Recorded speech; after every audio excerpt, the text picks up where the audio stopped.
might already be knowing these, but it's always good to get a brush up on the basics, right? So for the React Native and the automation workshop that is gonna happen on 5th and 6th, we need these basics and all the installations to be done. So I would like to call Arya to take us through the Git and GitHub basics. So over to you, Arya. Yes, thank you so much. So I just wanted to confirm whether my voice is audible. Yes, yes, you're audible. Okay, so I will just present.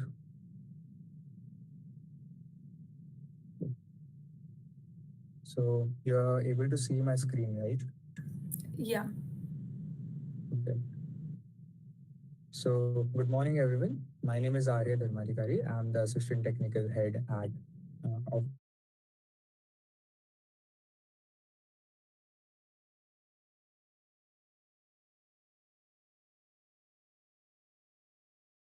like to explain you what a version control system is. So to answer this question, I would like to give an example. Imagine you are a designer working on a project for a client, and every time you finish a design, the client requests specific changes. So to implement those changes, you have two options. First, you can edit the same file, but the problem is if you edit the same file and the designer or the client actually likes the previous design, you're stuck because the version is gone forever. So editing the same file again and again loses your previous versions. The second option you have is you can create a different file. So you can, as you can see in the image, you have first file as final.php, second as final.php, and so on. So you have two options, and the second option is a bit tricky because you're burdened with a nightmare of confusing files. So without a version control system, you're forced to choose between losing your history or living in a total folder chaos. So to uh, to explain what a version control is, it is basically a system that keeps the track of your changes you have made to a file or files over time so that you can restore the specific versions later. It's basically like a time machine. So the next question is why do we need version control? So we can just as we saw previously, control helps us to keep a complete history of our changes we made to our project files. And the second is if something breaks, you can just revert back to the previous version. Then you can also compare the two different versions, the previous version and the current version, on maybe 3 to 4 versions back, and you can see exactly what was added or deleted. Then you can also identify who made the specific change and when they did it.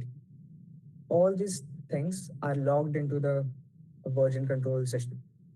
Then finally, it also allows multiple people to work on the same file simultaneously without overwriting each other's work. So you can collaborate with your teammates, friends, and others who are not physically present with you, but you can just use a version control to uh, help you do these things.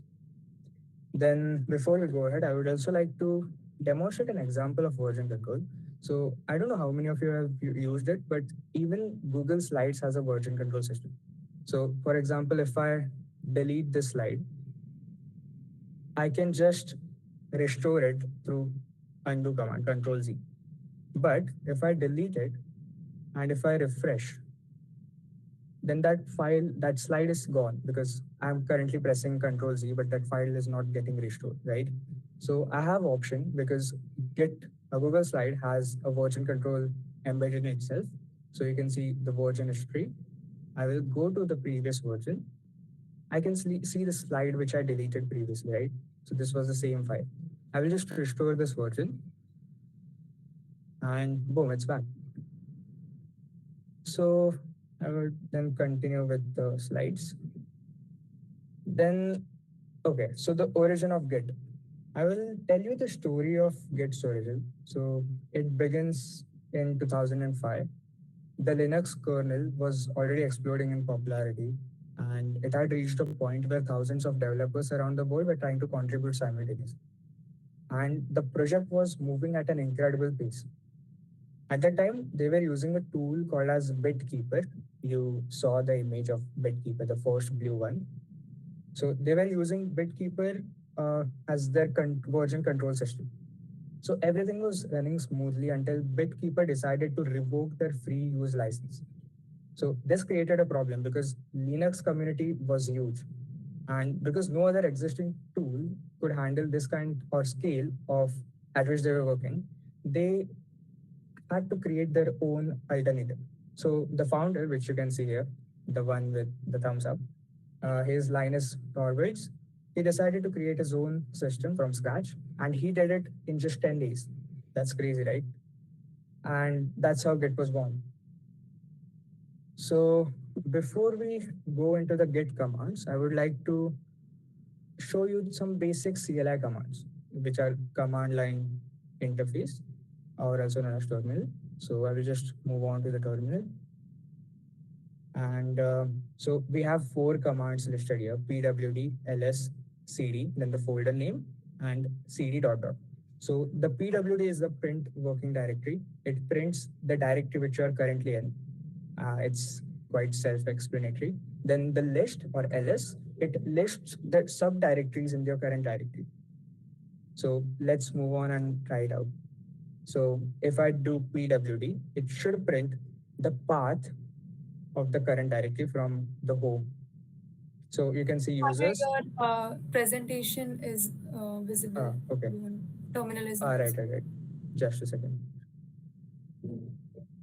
Okay. Yeah, right. Now it is visible.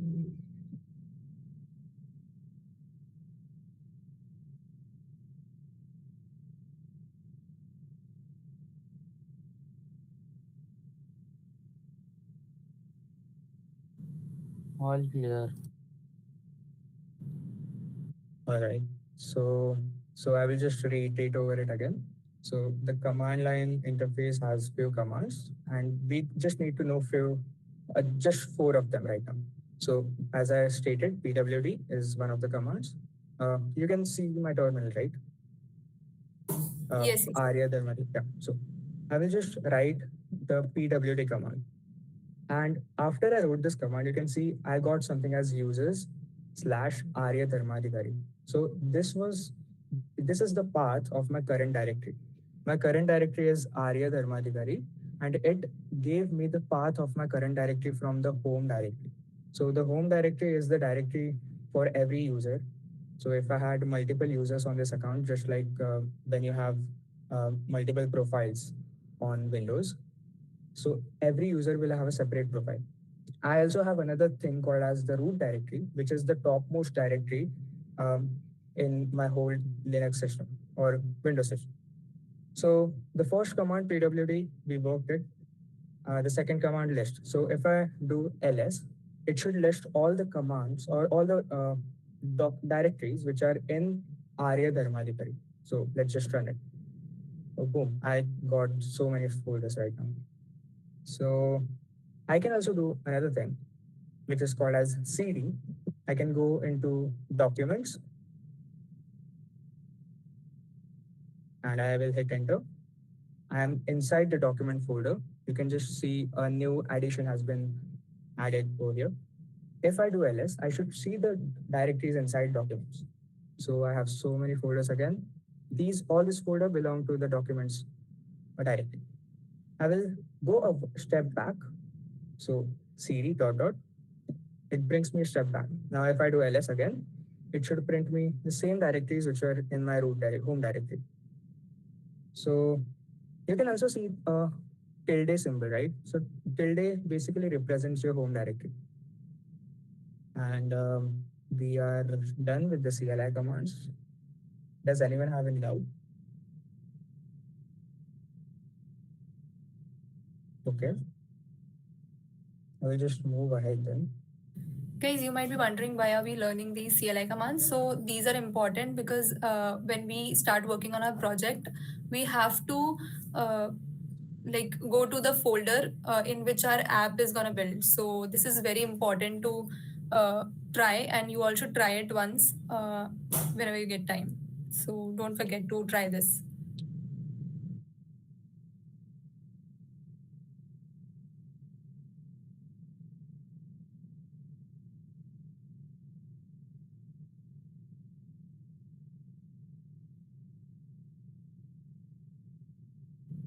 Guys, give a thumbs up if you all are clear.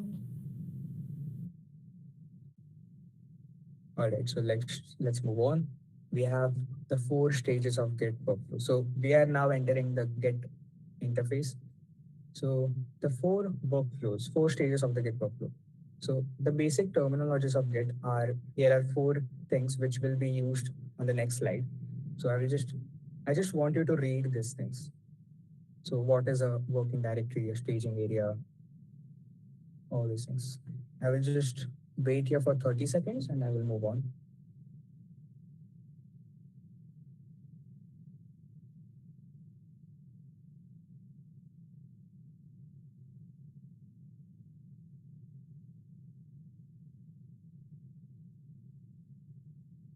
Okay, are we done here? I can't see your thumbs ups right now, but I am assuming you have read everything. Not much to read. So let's explain what these things actually are. What do they do? So the working directory is the current folder in which all your files are located or present. Then you can see a command get add. Okay, sorry. You can see a command get add, right? So when you edit those files, you will add them in the staging area. This is where this is a temporary storage where all the changes you want to save are kept so that they are saved permanently. So you are you are working in the working directory. You made some edits to the previous files. You added those files using the get add command to the staging area. After the staging area, your files are saved permanently in the local repository when you run the command git commit. So you are committing your files to be saved in the local repository. And these files are then saved permanently. So the staging area again is a temporary space. Local repository is a permanent repository or a permanent space. Then you can also upload or push your local permanent changes to a remote repository. So this is actually GitHub or GitLab you must have heard about. So GitHub is a cloud storage platform where you can save your local repositories and you can access it through any other system. So imagine if I'm having or using Git, or I'm working on a project on my lab, so DBIT lab, IT lab, for example. So I can commit those changes and push it to the remote repository. And then when I go home, I can use my personal laptop to pull those changes, or I can fetch those changes. So the basic workflow that you need to know is, first, you edit those files, you add it to the staging area, then you commit it, and then you push it to the remote repo. This is the basic workflow that you need to understand. And then I would like to explain you how to create a repository. So this is GitHub. If you go to github.com, you will see this interface. I will go to repositories. I'm going to create a remote repository right now. So you can see a new repository. I will just give it a name as GitHub workshop. This is a workshop demo. Now, I will just create a repository. You can see all these commands here. You can see there are few things as add collaborators, start coding with code spaces. These are something which are quite extreme for you right now. So you just have to focus on these commands. Okay. So I will just go back to the slides. I will show you. Yeah. So these are the essential Git commands. So get init, these create this initializes a repo. Then get status, it checks the state of your files. Are they tracked? Are they staged? Then get add dot, as we saw in the previous slide, they stage all the changes to the staging area. Then get commit /-m message, it saves the snapshot of with a descriptive note. So git commit, it saves to the local repository, and -m, it is basically a flag which adds a message with your commit. So if you go to GitHub, you will be able to see the commit message with your commit ID.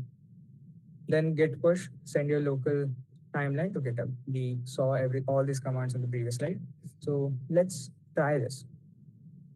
So another important command which isn't listed in the previous slide is git clone. So imagine I don't have this repository in my laptop right now. So let's try it out. So I don't have this repository in my laptop. I just gave you an example that I did some work from my IT lab, and I want those changes on my local laptop. So what I can do is I can run the command. First, I will select the directory. So again, I am in the home directory. I will go on to the documents directory. I will press enter. I will just verify if I'm in the same directory. Okay. So I have a folder named as, okay, just let's create a new folder. So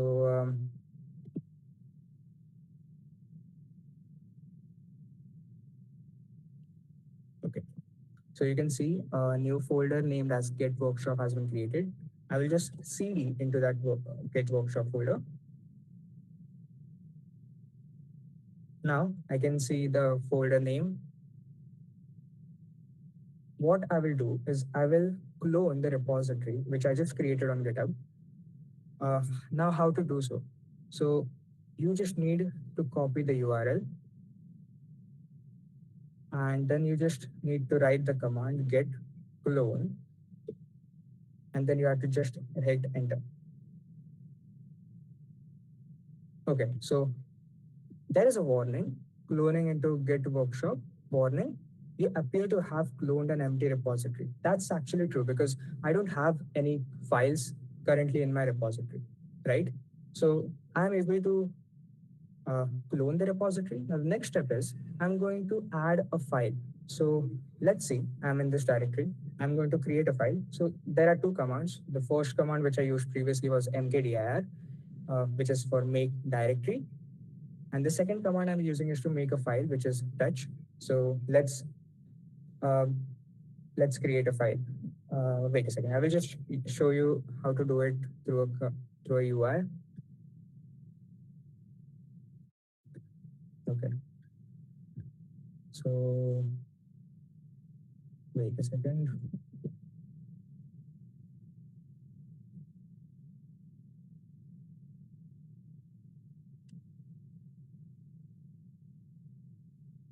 Okay, just a second.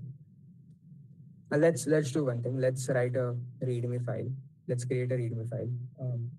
Okay, so I'm going to create a README file.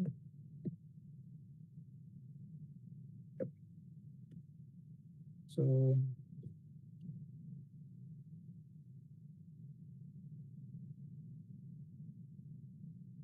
okay, just a second.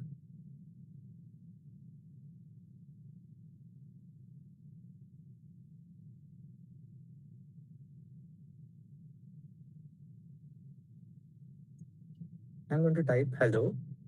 My name is Aya. And I'm going to use the editor terminal right now instead of the one which we used previously. So the same terminal is present in VS Code as well. The interface is quite similar. So I just made this change. I will just go on to the current directory. Okay.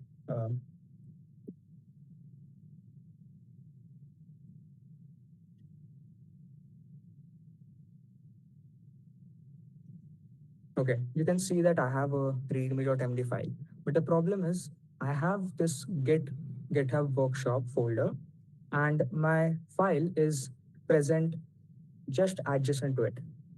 I think it will give an error because Git is initialized inside this repo. So let's just see if Git is present in this directory.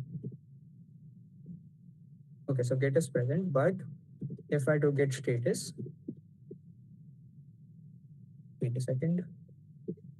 Okay, so it gives me an error that get repository is not found.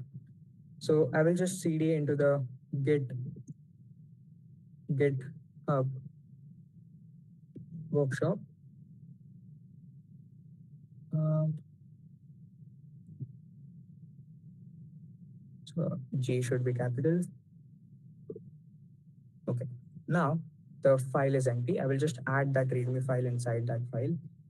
Okay, there is a better way to do this, but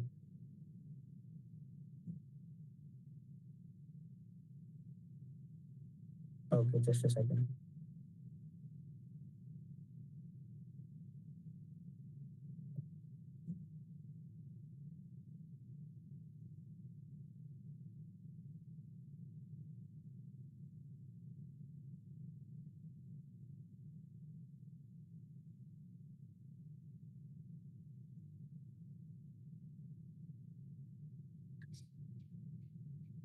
Yeah, right. So right now I'm the get GitHub workshop. So if I do git status, I think it should show me something, right? Yep. So it does say I'm on branch main. There are no commits yet, and there is an untracked file named as readme.md. So we just created this readme.md, and the reason why it is saying it is untracked because we have an empty GitHub repository, right? And we haven't committed this file yet to our local repository as well. So the local repository is empty. We just edited a file or we have created a new file. So, but it is not stored in the local repository. So let's just reiterate or reuse the commands we just learned. So the first command was get add. What does this? It adds the current file to the staging area, right? So this command runs perfectly. I will again do get status to see if this file is ready to commit. Okay, so I can see a new file. Now I will run the command get commit -m, and then I will write a message as initial commit. All right, I will just hit an enter right now. So you can see one file changed, one file, one insertion, create more, readme.md. So now I will just go back to the diagram. You can see that what I just did, from the working directory, I went to the staging area. From the staging area, I went to the local repo. But if I just refresh this, it is still empty. Well, the reason is because I haven't pushed the repository or the commits to my remote repo. So if I do git push, I think it should work. Yep, that works perfectly. Now, if we refresh it, we can see the readme.md file. Hello, my name is Arya. Okay, so we pushed our changes to the remote repository, which is GitHub. Now, if my friend, for example, I will just try it out. I don't have it says someone else's access to this repository right now. So what I will just do is I will edit this file through GitHub interface. So hello, my name is Arya. I will just write my surname as well. And I will commit the changes.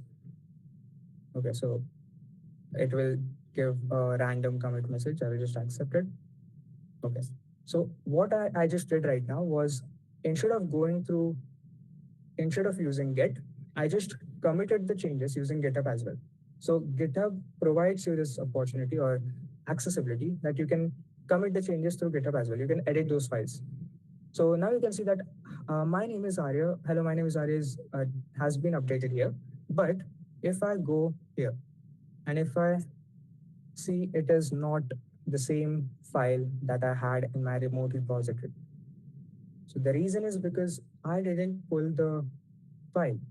So the remote changes are present in the remote repository. They haven't been pushed or pulled, sorry, they haven't been pulled yet to the local repo. So the next command is get pull origin main. So what this command will do, it will just pull the changes which has been updated or committed the remote repository. So now, yeah, now you can see that I had one insertion, one deletion. You just saw that my file has been updated right now. So this is what you need to do about Git and GitHub. I think I will hand over this to Asma.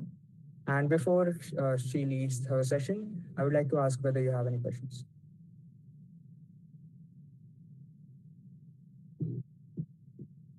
Okay, if you have even a slightest doubt, you can ask us.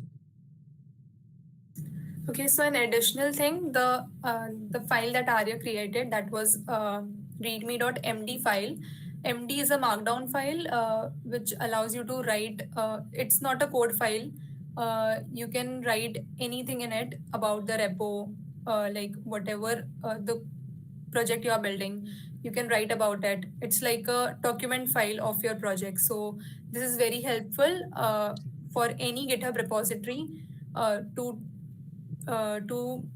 like document your project, to document about your project. So that was a markdown file.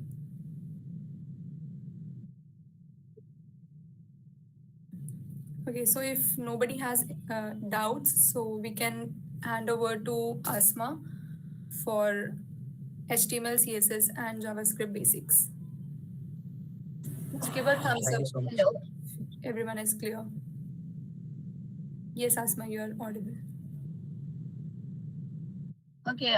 If it's okay, I'll put my camera on because I'll have to explain some concepts. Yeah, sure. Oh, we have a doubt.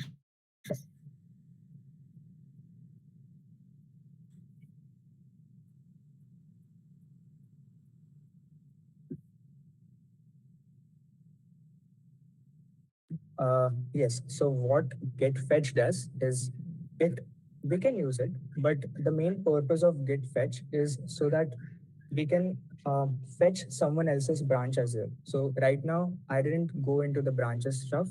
So we create multiple branches when we are collaborating on a project.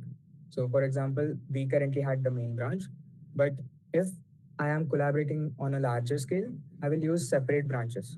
So the Git repo or the remote repo, it will have several branches, which will be, for example, my branch, for example, your branch, Tushita's branch, and Anusha's branch. So currently, my local repository just has my own branch because I created it. And since Anusha created her own branch in a separate local repository, I don't have her branch on my local repository. So git fetch actually brings all those changes on my local repo. So we can even use get fetch, rightly said.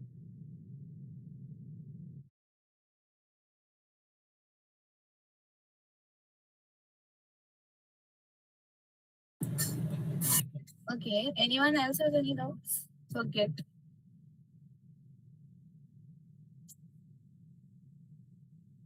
If not, then I'll move on. Then. Okay. Am I visible? So hi everyone. My name is Asma, and now that you are familiar with Git basics and GitHub version controls, so we will move on to development. So I'll mostly be teaching you through the PPT. So first we're going to go through the theory and then we'll start with coding. So let's start. First off, for the React Native workshop, we need to basically understand like websites कैसे काम करती है and थोड़ा सी basic ऐसा behind the scenes we'll understand and then we'll move on to HTML part. So first of all, website क्या होती है? Website is nothing but एक web page होता है that you will write code to display something basically. अभी ये example तो सभी को पता होगा कि that HTML is like a skeleton and CSS is like basically the exterior or the design to your web page and JavaScript is nothing but the engine or like the main logic that is being used in your website. So basically हम पहले HTML से start करेंगे and HTML में हम पहले एक basic structure बनाएंगे websites का. Okay, and then we will integrate some design to the website to make it more as appealing. And then after that, to make it interactive to the users, we are going to add JavaScript to it. So So that is basically a website. It's a collection of all these three.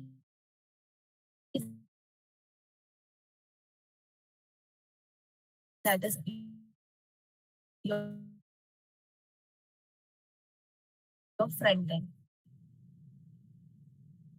So No, I can see her voice line. No. will focus on HTML. Asma, you can keep Hello. your video off because it is continuing. Okay, just give me one second. Okay, sir. Am I audible now? Okay. Then I'll keep the video off. Okay, should I start it?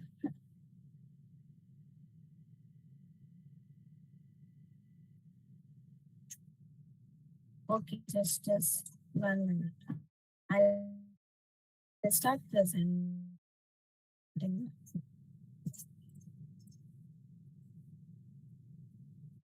So is my screen visible? Hello. Yes, your screen is visible. Yeah, my screen is very sorry. I think there's some network issue. I'll go slowly, and if like kuch voice break hua to please let me know. So should I continue? Okay. So as I was saying, wait, let me start again. Okay. So websites mein I said HTML is like I took this example like for a car, like basically HTML, if you want to create a car, you'll first design के उसका basic design क्या होगा structural, तो उसको HTML से suppose करेंगे, and then suppose if you want to colors add करना तो you use CSS, and the actual engine to make your car run is going to be done by JavaScript. Basically like an analogy I've added here. तो ये websites का basics है. इसमें पहले we are going to start with HTML. Now HTML is just for your web page. Structure मतलब I'm added an example here. As you can see, ये एक simple web page है without any CSS, without anything. ये सिर्फ एक simple HTML code है. So you have some heading, you have an image here, you have some list. Then यहाँ पे ये blue color का जो है that is a link. So basically हमने क्या किया है, हमने ऐसे structure define किया है कि ये वाला part heading है मेरी website का, ये image है, and so on and so forth. This is done by HTML. So basically HTML will help you create these headings and different parts of your web page. इतना clear है? I can't actually see the responsive website. Okay. So should I continue? Yeah, okay. Thank you. Yeah, so once you understand कि HTML का structure क्या है, मतलब क्यों use करते हैं हम HTML, we can start with the coding part. But before that, एक छोटा सा कि HTML में actually जैसे if you all know C language, actually I want to know C language you know क्या, तुम लोग programming करते हो? Do you guys know basic C का? Okay. तो अभी कोई भी लैंग्वेज में सिंटैक्स होता है, राइट? तो ऐसे ही HTML, CSS ये सब में भी सिंटैक्स से फॉलो करना पड़ता है टू कोड. तो HTML में we are going to create all these structures using tags, something called as tag. अभी tag क्या होता है? It is nothing but एक ऐसा value होता है. Like for example, मैंने paragraph मुझे लिखना है, तो उसके लिए एक टैग रहेगा. मुझे कुछ इमेज ऐड करना है, उसके लिए tag. Like for different purposes we have different tag elements जो हमारे ब्राउजर को बताते हैं कि ये क्या रेंडर होगा. अगर सपोज मैंने पैराग्राफ टैग यूज किया तो वो ब्राउजर पी का वर्ड देख के रेंडर करें. Like for example this is ये वाला पार्ट देखो. ओके, ये क्या होता है? HTML में we have tags, I said, beginning tag and this is a closing tag. और बीच में एक content. अब ये P tag मतलब P stands for paragraph now. और इसके बीच में जो भी content है वो हम एक paragraph के format में डिस्प्ले करा सकते हैं. And a collection of all this opening tag, the content and the closing tag is called as an HTML element. Okay, इतना पार्ट ये तुम लोग को बार बार दिखेगा कोड में, so it's better to understand this now. Opening tag में you have these angular brackets, 2 angular bracket रहती है और बीच में टैग का नाम रहता है. और क्लोजिंग टैग में भी same angular brackets and name रहता है, बस एक स्लैश रहता है क्लोजिंग टैग में. Now I have added some common here, like if you want to add heading to your page, paragraph, if you want to make your text bold, तो कौन से टैग्स यूज होने चाहिए, सम list के लिए, images के लिए, वीडियो एंड ऑडियो के लिए, and so on and so forth. So we are going to first, अभी ये जितना लर्न किया है, let's try to code it. इधर तक सब क्लियर है, लाइक बेसिक कैसे टैग बनाते हैं, the syntax for your tag, is it clear? Okay okay. तो अभी यहाँ से तुम लोग देख जाओ. सपोज अभी you are trying to code in your own machine, तो तुम लोग क्या करोगे? सबसे पहले गोइंग टू गो टू जो भी डेस्कटॉप फोल्डर में तुम लोग हो, you going to create a new folder. अभी इसको कुछ भी नाम दे दो, लाइक प्री रिक्वेस्ट और व्हाटएवर. ये मैंने फोल्डर क्रिएट किया. Now if you hide that we send, you know के राइट क्लिक करेंगे तो you will see an option open with code. तो ये फोल्डर VS कोड में ओपन हो जाएगा. नाउ वंस इट्स डन, हम सबसे पहला फाइल बनाएंगे इन HTML के लिए, जहां हम कोड करेंगे HTML का. तो ये वाला पार्ट तुम्हें क्लिक करना है. This is for new file, to create a new file. This is to create a new folder. तो अभी नया फाइल क्रिएट करना है, तो you gonna click this and you will write index.html.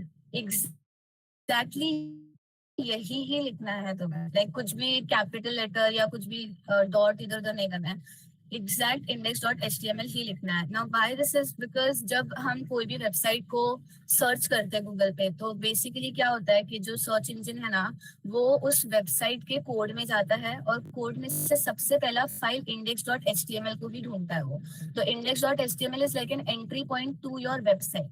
Okay, तो ये नाम ऐसे ही रहना चाहिए. अगर नाम कुछ और रहेगा, सपोज index.html नहीं है, तो it can throw some errors like 404 page not found और some other backup file will run. So by convention we will use index.html only. अभी like I said, HTML में बहुत सारे tags होते हैं. Now एक basic structure अगर हमें create करना है, तो सबसे पहले what we do is we will use a shortcut which is we will press shift 1, which is going to give an Your voice is exclamation mark, और ये यहाँ पे जनरेट हो जाएगा. So you don't have to hello. Is it still breaking? अरे, I don't know what to do then. Can you join with your phone internet?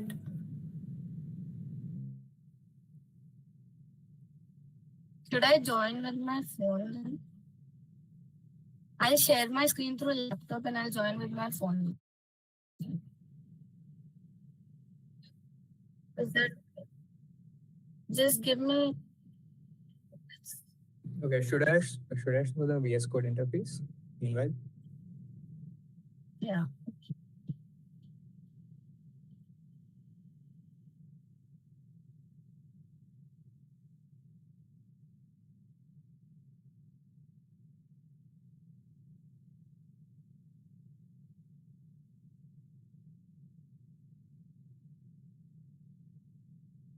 Yeah, just 1 minute.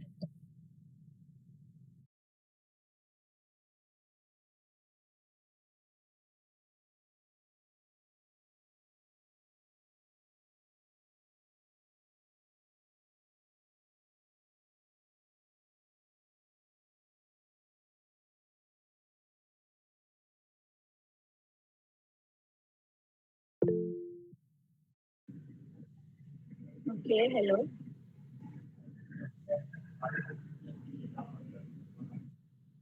Yeah.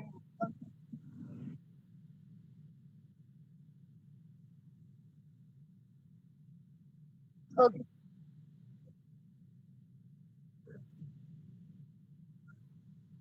Oh, अच्छा है, तो रिवाइज हो जाएगा.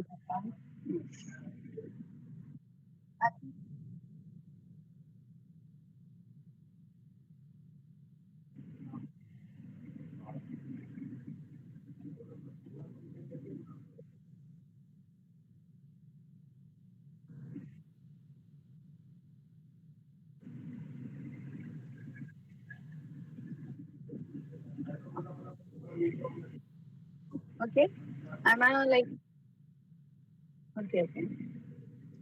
Sorry, so sorry for that. Okay, we'll start again. तो मैंने क्या किया था? I just created an index.html file and then I said कि एक shortcut use करेंगे. We'll use the exclamation mark, press enter, तो ये boilerplate code generate हो जाता है. थोड़ा सी we will understand this code, then we'll start with the coding. Okay?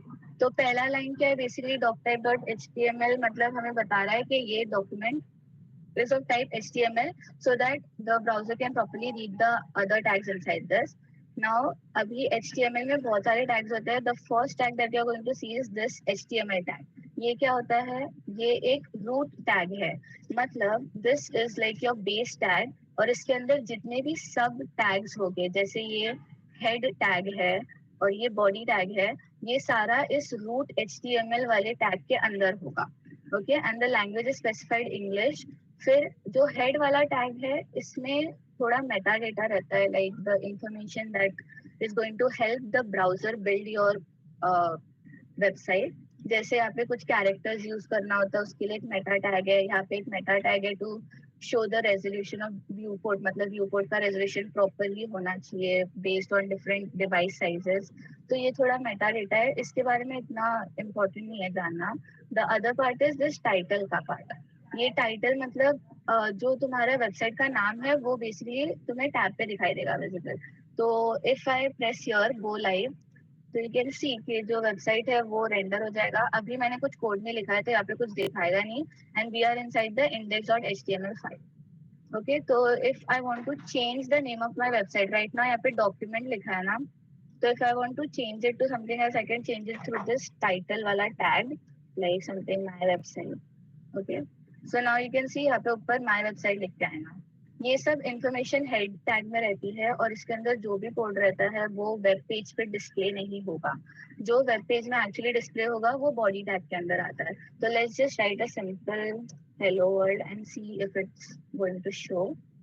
So you can see यहाँ पे एक I zoom in perfect. Okay, तो यहाँ पे मैंने जो लिखा था वो यहाँ पर डिस्प्ले हो गया. इतना समझा सबको?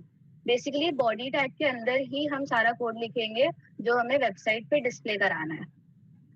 ओके, सो अभी इन अ प्रॉपर प्रोफेशनल वेबसाइट ऐसे ही यू कांट राइट. अभी ये हेलो वर्ल्ड क्या है? ये हेलो वर्ल्ड बेसिकली एक टेक्स्ट है या एक पैराग्राफ है. तो टेक्स्ट को हम हमेशा पैराग्राफ टैग में डिस्प्ले करेंगे. तो इन VS code you can just right P, press enter and you can get this. अभी इसके लिए आप टू डाउनलोड एक्सटेंशंस एंड मेरे पास जो एक्सटेंशन है वो ये ऑटो कंप्लीट कर देता है. तो I created a P tag. अब मैं इसके अंदर लिखूंगी हेलो वर्ल्ड. तो ऐसे तो ब्राउजर में you won't see any difference, लेकिन when you right click and press inspect तो इसमें यू कैन सी यहाँ पे एक HTML का बॉडी है हमारा और इसके अंदर we have a P tag. Okay, तो इससे हमने क्या किया, एक P टैग बना दिया and you can check your code from here also. और अभी ऐसे जैसे पैराग्राफ बनाया मैंने ऐसे बहुत सारे और भी HTML के टैग्स होते हैं. Now for simplicity I will keep it side by side. जैसे P टैग बनाया वैसे you can use headings. So H1 tag में this is heading.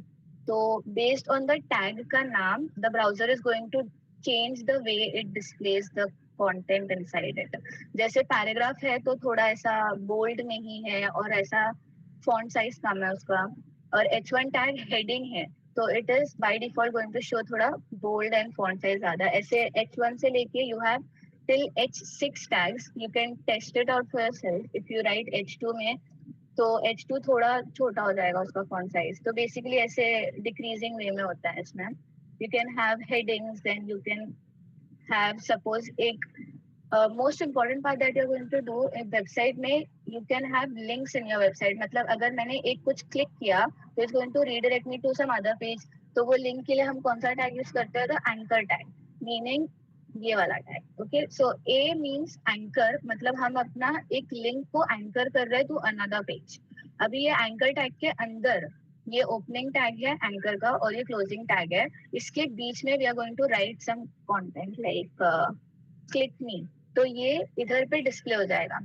But right now this anchor tag को अगर मैं क्लिक करूंगी तो कुछ होगा नहीं बिकॉज आई डिडंट स्पेसिफाई कि इसको क्लिक करने पे कौन सा वेब पेज ओपन होगा. सो for that I will write something called as an attribute. अभी इधर तक सबको समझ रहा है? or am I going too fast या slow? समझ रहे Okay, ठीक है, thank you.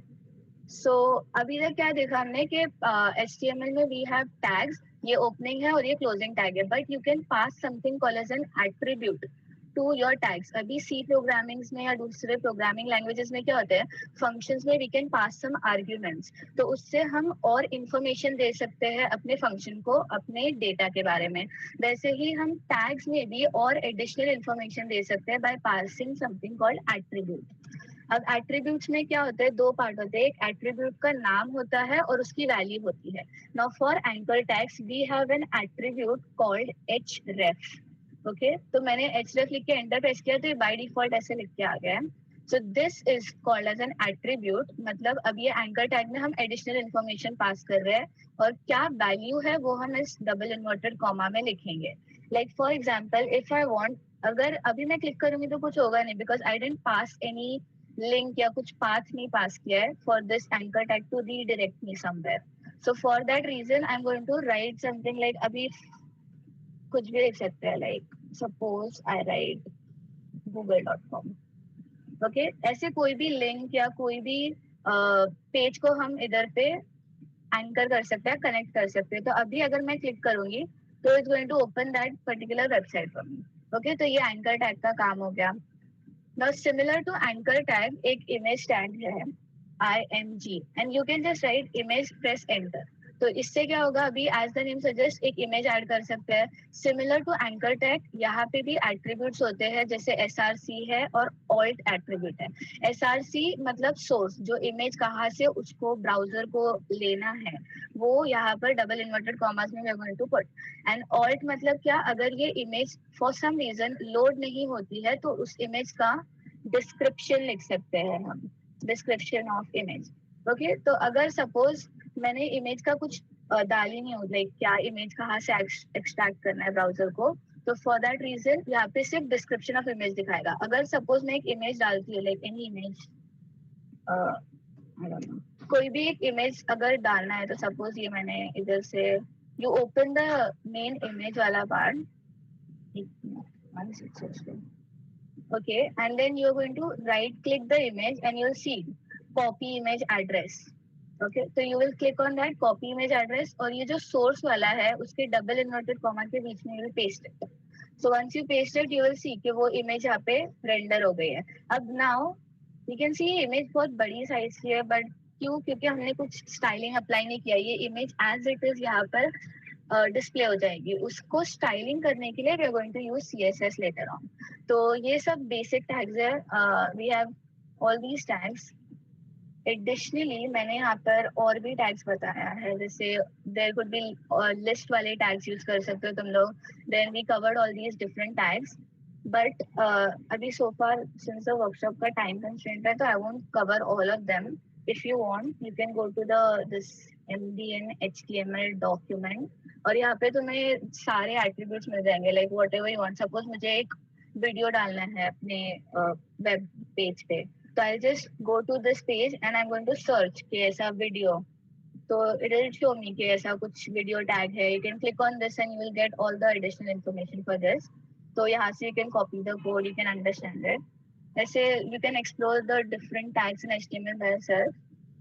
अभी फिलहाल के लिए ये बेसिक टैग्स थे. And one more important part that we are going to do is, I remove this.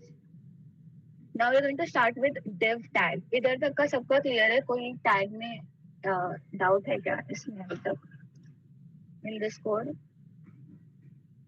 Okay okay, तो अभी next most important part is div tags. Okay, div tag basically क्या होता है? div इज नॉट, ये कुछ काम ऐसे करता नहीं है. जैसे p टैग यूज किया हमने तो पैराग्राफ बन जाता है.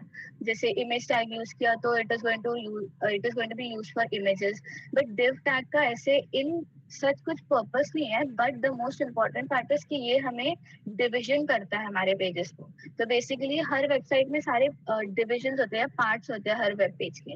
Like you go to any web page, suppose ये गूगल का पेज है तो इसमें भी यू हैव सम पार्ट्स, जैसे ये हेडिंग का पार्ट है, ये सर्च बार का पार्ट है, ये सब कंटेनर्स है छोटे छोटे यहाँ पर. तो ये सब ना इसको पार्ट्स में डिवाइड करते हैं and then we separately put these items in these parts. तो मतलब हमें हमेशा वेब पेज बनाने के लिए डिवीजन यूज करते हैं, मतलब वो पेज को सेग्रीगेट करते हैं इनटू कंटेनर्स और उस कंटेनर के अंदर हम पार्ट लिखते हैं. अब ऐसा क्यों करते हैं? Suppose I have this code कि जैसे मैं एक सिंपल अगर वेबसाइट बनाती हूँ तो पहले मैं क्या करूंगी, एक h1 टैग दूंगी, सपोज वेलकम. फिर सपोज मैं एक h5 टैग यूज करके एक सबटाइटल देती हूँ, देख इस तरह. Okay, suppose I give some subtitle. Okay, then फिर सपोज मुझे एक मेन कुछ कंटेंट है मेरे पेज का, तो मैं वो p टैग में लिखती हूँ main content. Okay, suppose is the main content of my page. फिर सपोज मुझे फुटर बनाना है, तो फुटर के लिए मैं h6 टैग यूज करती हूँ, this is footer. Okay, and suppose अगर मुझे फुटर में फीडबैक लेना है लोगों से, so I can put a p tag, this is feedback form.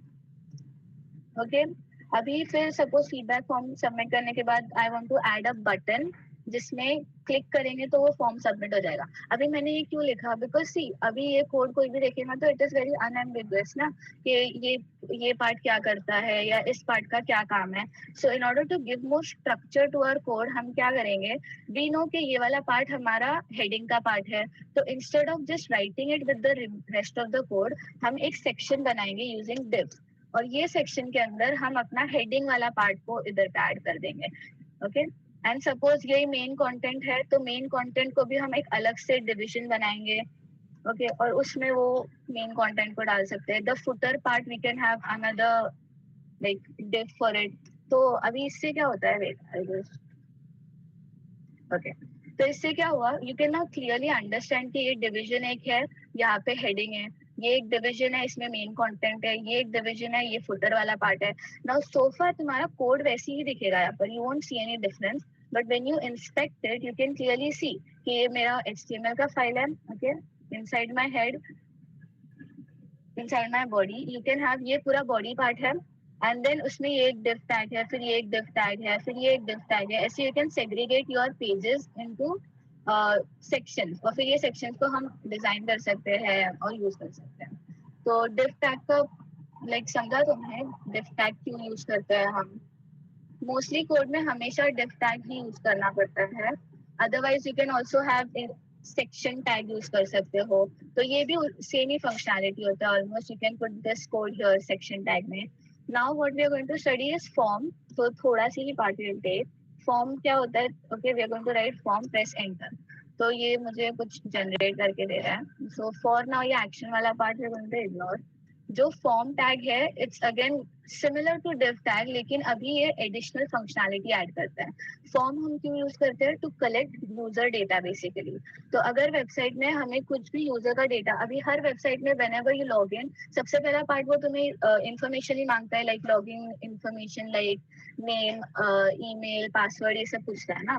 तो ये इंफॉर्मेशन एक्सट्रैक्ट करना है, तो कैसे एक्सट्रैक्ट करेंगे? तो these are done by forms. तो बेसिकली अभी सपोज मैंने एक फॉर्म एलिमेंट बनाया, I will remove this part के लिए.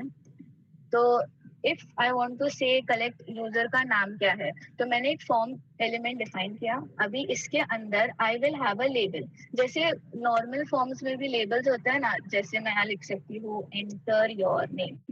तो ये मैंने एक फील्ड क्रिएट किया, उसमें एक नेम मैंने क्रिएट किया, मतलब इससे यूजर को पता चलेगा कि क्या इनपुट देना है उन्हें. तो यू क्रिएट अ लेबल. ये फॉर वाला part is use for like basically इसको आइडेंटिफाई करने के लिए यूज होता है. तो अभी के लिए we won't use the form data, so this attribute is not use here. तो लेबल वाले पार्ट से हमने एक बेसिकली लेबल दे दिया फॉर्म का. अभी इनपुट कलेक्ट करना है, तो I will write input and press enter. By default यहाँ पे टेक्स्ट इनपुट आ गया, सो यू कैन सी यहाँ पर एक बॉक्स बन गया. Now you can enter some text value in this. तो मैंने यहाँ पर सपोज कुछ लिखा है, तो ये इनपुट अभी मैं प्रेस एंटर करूंगी तो ये फॉर्म सबमिट हो गया. तो we can extract such user information from form basically. अब यहाँ पे मैंने इनपुट टेक्स्ट किया था, but it can be anything. It can be like a check box, like जैसे होता है ना I agree to terms and condition, तो उसमें ऐसा एक चेक बॉक्स होता है. Then there is a radio input. तो ऐसे वो select multiple options वाले columns होते हैं. ऐसे you can have multiple input types and उसका corresponding label दे सकते हैं. And then you have your form. ये फॉर्म के अंदर हमने लेबल एंड इनपुट बना दिया. And the final thing is, suppose मैं इसको वापस टेक्स्ट करती हूँ बिकॉज अभी ये टेक्स्ट है. तो सपोज यहाँ पे नेम लिखा मैंने, यहाँ पे इनपुट लिया यूजर से. Now after this I can press enter and it gets submitted, but by convention we should like add a button or something कि यूजर ने बटन प्रेस किया तो वो फॉर्म सबमिट हो गया. तो वो बटन कैसे करेंगे, हमने एक लेबल क्रिएट किया, फिर एक इनपुट क्रिएट किया. अभी इसके बाद we are going to create a button. तो HTML में वी यूज बटन टैग, तो इससे बाय डिफॉल्ट एक बटन यहाँ पे बन जाता है. But we have to like write something के जैसे सबमिट, तो वो बटन के ऊपर ये लिख के आ जाएगा सबमिट. ओके, तो सपोज मैंने यहाँ कुछ लिखा या मैंने अपना नाम लिखा सबमिट, तो ये सबमिट हो गया. ये पूरा ऐसा मतलब वर्कफ्लो रहता है. तो for any website whenever you want to collect user information you'll mostly use something like this कि एक लेबल है, फिर मैंने एक इनपुट डिफाइन किया है और यूजर से वो इनपुट डिफाइन करने पे and once the user submits the form then you can collect the information and use it. Okay, तो ये फॉर्म का पार्ट है HTML में. इज दिस क्लियर या should I repeat some parts? किसी को डाउट है? ओके, क्योंकि इससे वी हैव मोस्टली कवर्ड जो भी इम्पोर्टेंट पार्ट है HTML का या रिविजन के लिए भी तुम्हें जो भी लगेगा वो इधर तक क्लियर हो गया है. Now you can go on and explore थोड़ा और HTML के टैग्स और कौन से इनपुट के टैग्स हो सकते हैं. You can go through the MDN वाला डॉक्यूमेंटेशन एंड विद दैट अभी HTML का इतना पार्ट इज कंप्लीटेड. तो यू कैन सी यहाँ पे हमने एक ऐसा बेसिक स्ट्रक्चर टाइप बना दिया, बट यहाँ पे कुछ भी स्टाइलिंग नहीं है. सब कंटेंट एक दूसरे से ऐसा स्टिक है या एक ही लाइन में है. ये सबको प्रॉपर्ली अलाइन करने के लिए we are going to use CSS. तो अभी एक छोटा सी रिविजन. HTML क्यों यूज किया हमने? To create a structure for your website. हमने क्या किया, हेडिंग्स बनाया, पैराग्राफ्स बनाया, वी सॉ के इमेजेस और बटन्स कैसे ऐड कर सकते हैं और एक बेसिक स्टैंडर्ड HTML टैग दिखता कैसे है. जस्ट रिमेंबर ये पार्ट को एलिमेंट बोलते हैं, HTML element, which is just your tags and the content in your tag. यहाँ पे we saw the form and the different buttons और यहाँ div is a container हमने देखा. These are some additional forms you can see. और ये हमारा basic HTML code दिखता कैसे है वो यहाँ पे दिखा है. Okay, your HTML root tag है. Then you have your head tag जिसमें मेटा डेटा और वेबसाइट की इंफॉर्मेशन रहती है. And then you have your body tag जिसमें हम अलग अलग टैग्स जो डिस्प्ले कराना है वेब पेज पे वो यहाँ पर लिखते हैं. So that was about HTML. Now we are going to move on to CSS. CSS मतलब कैस्केडिंग स्टाइल शीट, उसका फुल फॉर्म है. CSS में हम सिर्फ जो HTML के एलिमेंट्स हमने क्रिएट किया था ना अभी तक, जो P tag, H tag and all that, वो एलिमेंट्स को हम अभी अपीयरेंस चेंज करने लगाएंगे. Like for example web page without CSS is just ऐसा list of all your elements and with CSS अगर CSS के साथ करेंगे तो you can properly design it and कुछ ना कुछ उसको अपीयरेंस दे सकते हो. तो basically CSS is going to control all these properties and much more. यहाँ पे मैंने एग्जाम्पल के लिए थोड़े बहुत लिखे हैं. Like you can control the color, the background images, padding, मतलब कितना स्पेस होना चाहिए उसमें. ये सारी इंफॉर्मेशन CSS कंट्रोल करता है of your HTML elements.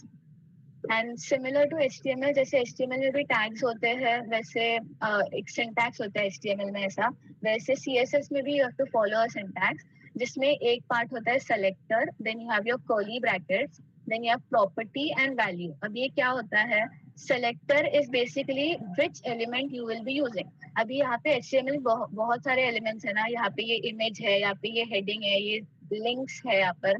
तो कौन सा स्पेसिफिक एलिमेंट को मुझे टारगेट करना है, दैट इज योर सेलेक्टर.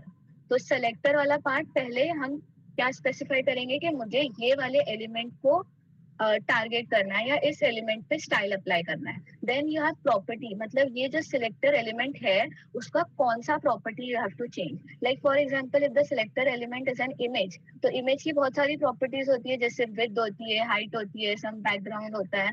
तो ये सारी प्रॉपर्टीज को हमें डिफाइन करना है कि वो पर्टिकुलर एलिमेंट की कौन सी प्रॉपर्टी को चेंज करना है.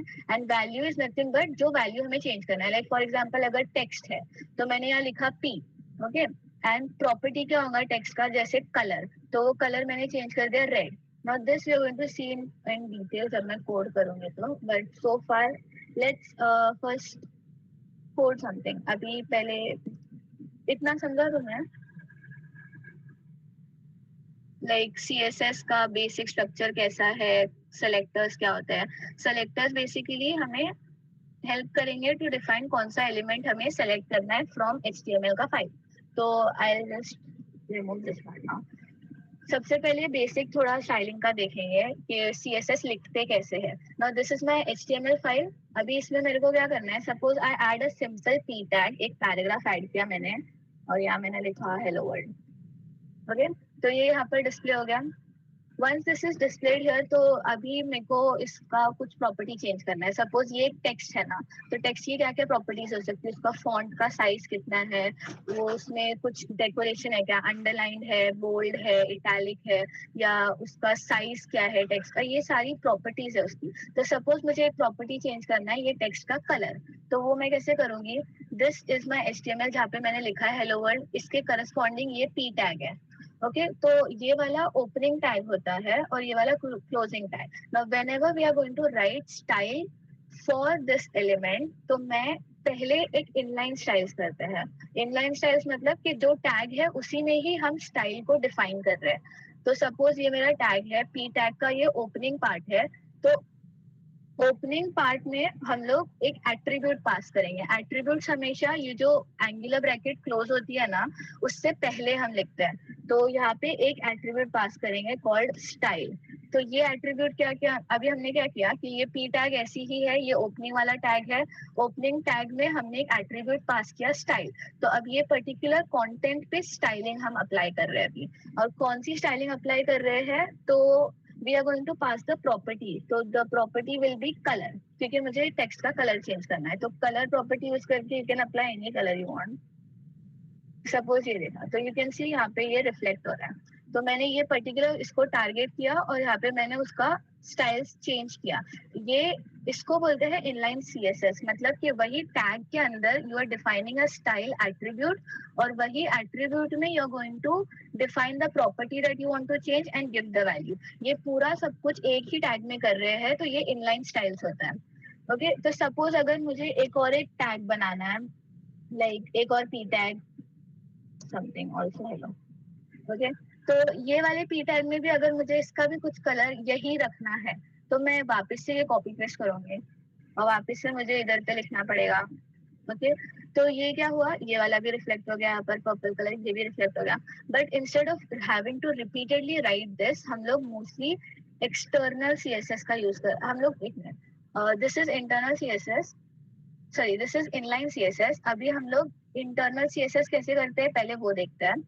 Like for example this is inline, तो मैंने ये पर्टिकुलर टैग के लिए लिखा है. अभी सपोज मुझे इन जनरल लिखना है स्टाइलिंग, तो मैं कैसे लिखूंगी, मुझे अगर टैग्स में स्टाइल नहीं लिखना है, तो I will go to the head part, मतलब यहाँ पर हेड सेक्शन में, and before the head tag ends मैं यहाँ पर एक और एक टैग यूज करूंगी कॉल्ड स्टाइल टैग. तो this tag helps us write CSS in the index HTML file itself, मतलब जो फाइल है उसी में ही हम स्टाइल लिख रहे हैं. तो दिस इज इंटरनल CSS. तो यहाँ पर जो मैंने लिखा है, instead of writing it in the p tag, मैं यहाँ पर अलग से स्टाइल एलिमेंट के अंदर लिखूंगी. ओके, तो सपोज यही सेम चीज मुझे कलर चेंज करना है, I will remove it from here. Okay, और मुझे ये वाले p टैग का सपोज कलर चेंज करना है, तो यहाँ पर अभी मैं सेलेक्ट कैसे करूंगी, HTML को कैसे बताऊंगी कि मुझे यही वाला p टैग चाहिए. So for that I will have to specify a class. Class क्या करता है, अभी क्लास में मैंने सपोज कुछ तो सैंपल नाम लिख दिया माय पैरा. इससे क्या हुआ कि मैंने यहाँ पे एक एट्रीब्यूट पास किया क्लास, जहाँ पे मैंने नेम स्पेसिफाई किया इस क्लास का. तो अभी HTML में अगर मैं स्टाइल्स में ये नाम लिखूंगी माय पैरा, तो HTML विल नो कि ये पर्टिकुलर एलिमेंट की बात हो रही है और इस एलिमेंट में मुझे स्टाइलिंग चेंज करना है. अभी इसको एक्सेस कैसे करेंगे इन आवर स्टाइल टैग, सबसे पहले तो ये क्लास मैंने डिफाइन किया है. So for class attribute you use dot. Dot के बाद जो क्लास का नाम है, यहाँ पे है माय पैरा, तो मैंने डॉट यूज किया एंड जो क्लास मुझे चेंज करना उसका नाम यूज किया and curly brackets. Okay, so what this does is, अभी मैं इस ये जो एलिमेंट है हेलो वर्ल्ड, इसको मैं एक्सेस कर पा रही हूँ मेरे स्टाइल टैग में. Okay, and by dot because I am using class here. Suppose मैंने क्लास की जगह एक और एक वे है in which we can basically select this element. तो सपोज मुझे ये वाले p टैग को भी सेलेक्ट करना है, तो मैं इस पे कौन सा सेलेक्टर अप्लाई कर रही हूँ? सपोज मैंने id वाला सेलेक्टर अप्लाई किया. ओके, तो when I use id selector, अभी मैं यहाँ पे भी कुछ नाम दे देती हूँ जैसे पैरा. ओके, तो यहाँ पे अभी मैं इसको अगर मुझे एक्सेस करना है तो how will I access it? I will use hash. मतलब ये hash sign, name of the ID and then your curly bracket similar to this. तो अगर क्लास एक्सेस करते हैं तो डॉट यूज करते हैं name of the class, ID के लिए hash and name of the class. Now why class and ID separate है that I let you know. फिलहाल we are going to first understand the types of CSS. तो अभी तक हमने inline CSS देखा था जो हमने टैग के अंदर लिखा था. ये होता है इंटरनल सीएसएस जो हमने एचटीएमएल फाइल के अंदर हेड टैग के अंदर लिखा है. Now if I want to change the properties, I can directly go and write here like color. तो this one. तो यहाँ पे कलर इधर पे अप्लाई हो गया. सिमिलर टू दिस यहाँ पे और भी बहुत सारी प्रॉपर्टीज होती है like background colour I can put some here. तो ये वाला जो आईडी पैरा है मतलब दिस ऑल्सो हेलो, ये वाले पे बैकग्राउंड कलर अप्लाई हो गया. सपोज ये जो हेलो वर्ल्ड है दिस माय पैरा, इसमें मुझे फॉन्ट को थोड़ा बोल्ड करना है. तो मैं कैसे करूंगी? Font weight and then I will put bold. तो इससे क्या हुआ? ये फॉन्ट वेट बोल्ड हो गया. ऐसे बहुत सारी properties you can use and you can modify your elements. The main thing is तुम्हें सेलेक्टर्स यूज करना आना चाहिए जो प्रॉपर क्लास है और आइडियाज के करस्पॉन्डिंग यहाँ पे नाम लिखना चाहिए. So this is internal CSS. अभी external CSS mostly large scale production apps में use करेंगे जहाँ पे बहुत सारे pages होते हैं. तो external CSS as the name suggests, ये फाइल के अंदर हम CSS लिखेंगे ही नहीं. तो कौन सी फाइल में? We are going to create another file.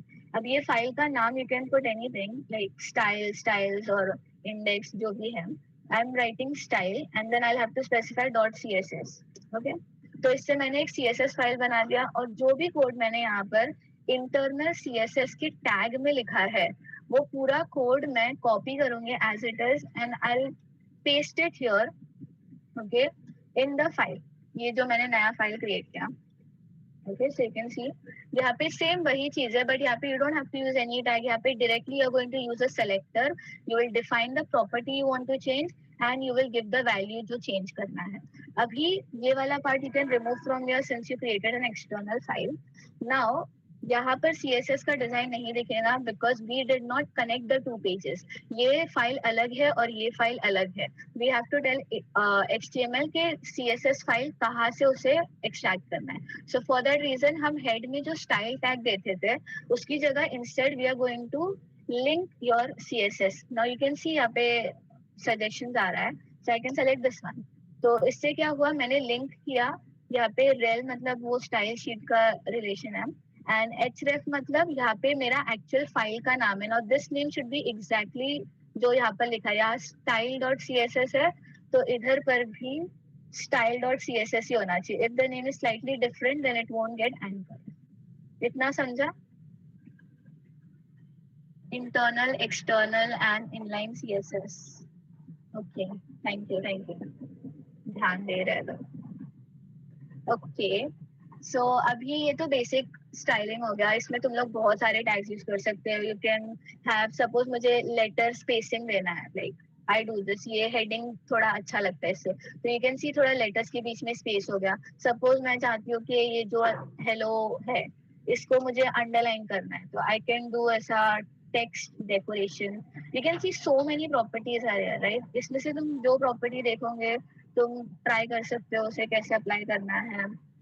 Okay, तो बेसिक इतना दिस इज CSS का जो भी प्रॉपर्टीज बेसिक्स है वो मैंने यूज किया है. पर additional properties again you can go to that documentation and see. So far अभी CSS में हमने क्या किया? We studied inline CSS. Okay, हमने टैग के अंदर ही स्टाइल लिखा है. इंटरनल CSS हमने देखा जो स्टाइल टैग यूज किया है हमने HTML फाइल में ही. और एक्सटर्नल CSS देखा जो क्या है एक्सटर्नली फाइल बनाया and then we linked that file.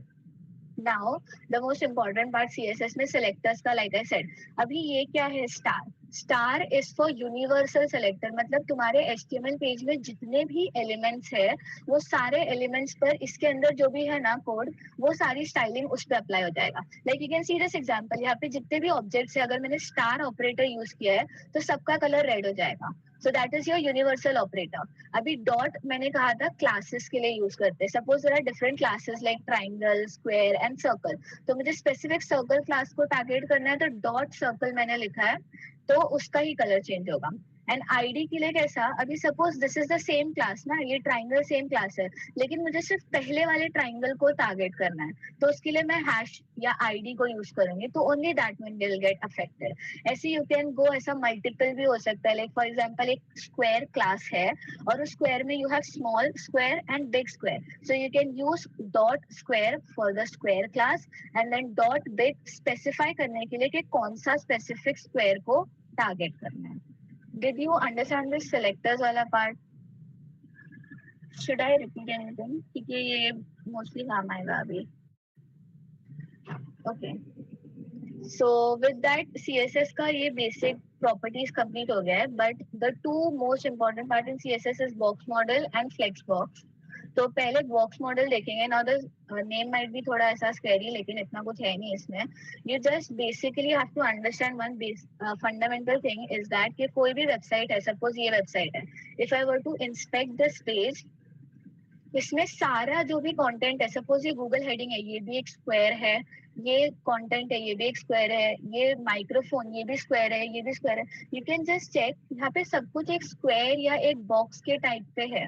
तो every website has just this specific general box model, और ये बॉक्स मॉडल में हम थोड़ा मॉडिफाई करके या मॉडिफिकेशंस करके हम उसे प्रॉपर्ली अलाइन करते हैं या लेआउट एडजस्ट करते हैं.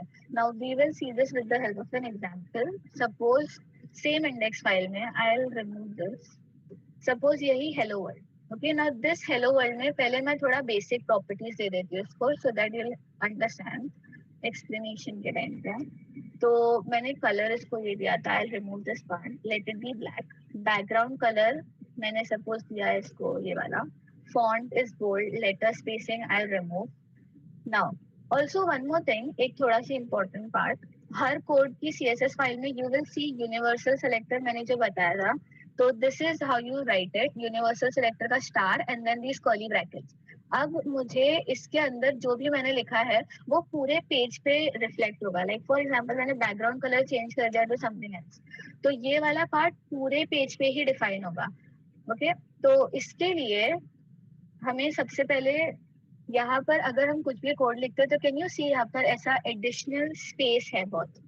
ओके, ये वाला गैप है, इधर अपर साइड गैप है, इधर पे लेफ्ट साइड पे गैप है. Now what is this gap exactly? If I were to inspect it you can see ये मेरा p टैग है. p टैग में by default in this box, ये बॉक्स मॉडल जो मैंने बताया था ये है. ये ब्लू वाला part is nothing but your content, और जो उसके outside वाला part है that is padding, then you have some border, then margin. Now you can see margin यहाँ पे already 16 लिखा हुआ है, या margin already यहाँ पे defined है, but मैंने अपने CSS में ही define नहीं किया है. Why? Because websites पे by default कुछ ना कुछ margin decided होती है. तो for that reason first we are going to set it to 0. Okay, तो स्टार सेलेक्टर मैंने यूज किया, मतलब क्या, यूनिवर्सल, मतलब पूरे पेज के सारे एलिमेंट्स पे इफेक्ट होगा. And then I will apply margin 0. इससे क्या होगा, इससे जो गैप है मेरे कंटेंट के अराउंड वो चेंज होता है. तो मार्जिन का मेन पार्ट क्या होता है कि वो जो कंटेंट है उसके आउटसाइड का स्पेस अफेक्ट करता है. सपोज मैंने यहाँ पे मार्जिन 10 अप्लाई कर दिया तो आउटसाइड का स्पेस, कैन यू सी यहाँ पर आउटसाइड स्पेस अफेक्ट हो गया.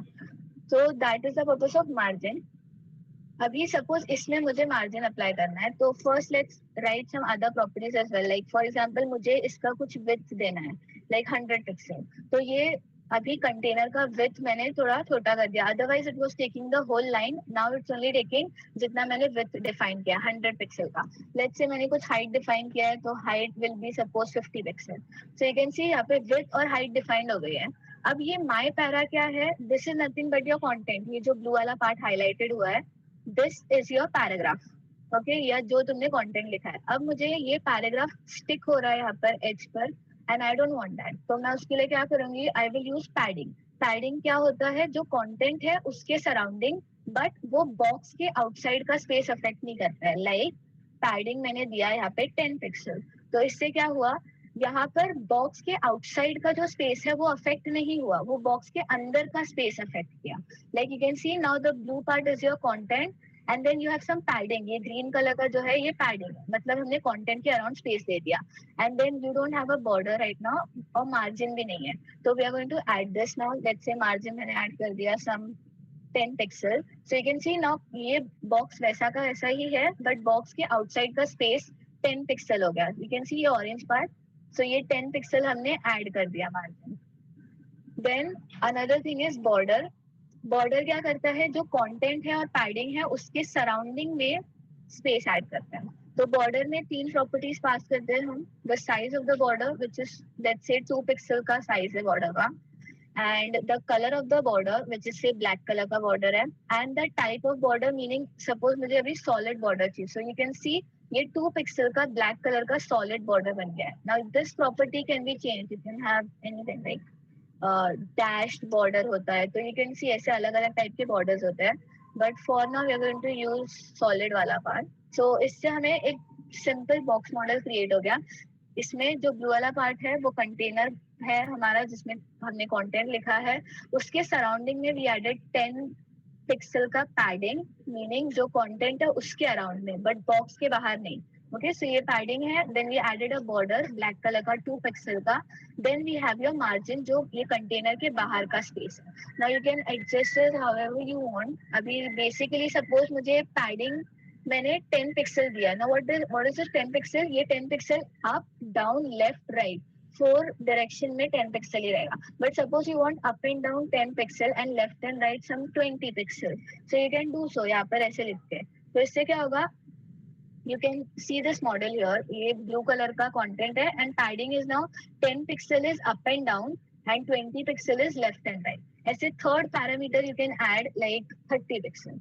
तो इससे क्या होगा कि top वाला part is 30 pixel and then left and right is 20 pixel and bottom is 30 pixel. तो ऐसे करके you can add these additional properties. तुम margin में भी ऐसे ही कर सकते हो, but for now let's keep it 10 pixel. तो इससे हमने क्या किया, पहले without this, okay, suppose margin padding and ये सब बॉर्डर नहीं होता, तो how would our content look like, this is how it would look like. ये पूरा स्टिक होता ऊपर और यहाँ पे कुछ स्पेस नहीं होता लाइक लेटर के स्टार्ट में. So if you want to add the spaces and everything you have to add padding जो कंटेंट के अराउंड स्पेस है and margin along with border if you want. Okay, तो ये box model होता है. Is this clear? Box model part. You have your content, padding, border, margin. Is this clear? Samdha, should I repeat anything? कुछ doubt है किसी को अभी तक? I know I'm going थोड़ा fast. Okay. अगर डाउट है तो please let me know. Box model में ओके, we'll just ऐसे quickly overview कर लेंगे. बॉक्स मॉडल में क्या है, द इनर वाला पार्ट इज कंटेंट. कंटेंट के around we will have some space जिसको बोलते हैं पैडिंग. पैडिंग और कंटेंट को सराउंड करता है बॉर्डर. एंड देन ये पूरा कंटेनर है, ये कंटेनर के आउटसाइड वाला स्पेस इज या मार्जिन. ओके, तो जस्ट रिमेंबर कि अगर पैडिंग इंक्रीज करते हैं तो अंदर का स्पेस या कंटेंट का स्पेस इंक्रीज होता है, और मार्जिन इंक्रीज करते हैं तो कंटेंट के बाहर का स्पेस इंक्रीज होता है. Next after this we are going to move on to flex box. Flex box क्या होता है, basically flex box is CSS में लेआउट करने का एक system. Now for example if I took this example of Kaggle, if you know Kaggle data set का website है, you can go here. Suppose take this example, ये एक website है. अब इस वेबसाइट में you won't have just one below the other content, मतलब पहले हेडिंग है, फिर उसके ही नीचे कुछ इमेज है, उसके ही नीचे कुछ और है. हमेशा कैसे होता है, there is like one heading, फिर उसके साइड में यू हैव सम इमेज, फिर उसके नीचे कुछ है. लाइक यू कैन सी यहाँ पे एक हेडिंग है, देन उसके नीचे एक सबटाइटल टाइप हेडिंग है, then you can see left side में यू हैव दीज बॉक्सेस, तो इसको लेआउट बोलते हैं and every website has some unique layout. और ये लेआउट बनाने के लिए we are going to use flex. Flex is nothing but it makes your containers flexible. Like I said, हर वेबसाइट में all you have is like boxes, ये सब भी बॉक्सेस ही होते हैं, ये सारे boxes. Okay, so this is one box, this is one box, this one box. ये सारे बॉक्सेस को फ्लेक्सिबल करना मतलब however we want we can lay them out on our website using flex। अभी इसको we can understand through code। इसके लिए we are going to have to use पूरा new file। okay, let's clear all this up। flex का छोटा part we'll see and then we'll move on to javascript and then we'll wrap up। okay, तो इसमें थोड़ा ध्यान देना, ये थोड़ा सा confusing है for beginners। तो सबसे पहले तो फ्लेक्स हम लोग सीधा डायरेक्टली एक आइटम पे अप्लाई नहीं कर सकते। लाइक फॉर एग्जांपल मैंने एक पैराग्राफ टैग बनाया हेलो वर्ल्ड वापस से, तो मैं इस पे डायरेक्टली फ्लेक्स अभी अप्लाई करूंगी तो ऐसे कुछ इफेक्ट नहीं होता है। क्यों? बिकॉज फ्लेक्स यूजुअली कैसे काम करता है, एक पेरेंट कंटेनर होता है और उसके अंदर जो चाइल्ड कंटेनर्स होते हैं उस पे वो फ्लेक्स अप्लाई होता है। मीनिंग जैसे अभी ये कैगल का वेबसाइट है, तो इसमें क्या है, suppose this whole thing is a parent. ये जो फर्स्ट लाइन है ना, okay, suppose this first line, ये वाला पार्ट एक कंटेनर है, सपोज ये एक पेरेंट है, इसमें एक ये चाइल्ड कंटेनर है सपोज हेडिंग, फिर उसके अंदर ये है, फिर सपोज एक और एक ये चाइल्ड है, फिर ये एक और एक चाइल्ड है। तो ऐसे डिफरेंट चाइल्ड एलिमेंट्स पर हम फ्लेक्स अप्लाई करते हैं। ओके, तो उसके लिए हम एक पेरेंट कंटेनर बनाएंगे, सपोज पेरेंट। तो again we are going to create using div। तो मैंने एक सेक्शन बनाया, इसको कुछ नाम दे देंगे by using N attribute of class. Let's say मैंने इसको दिया मेन या parent. Okay, suppose parent container.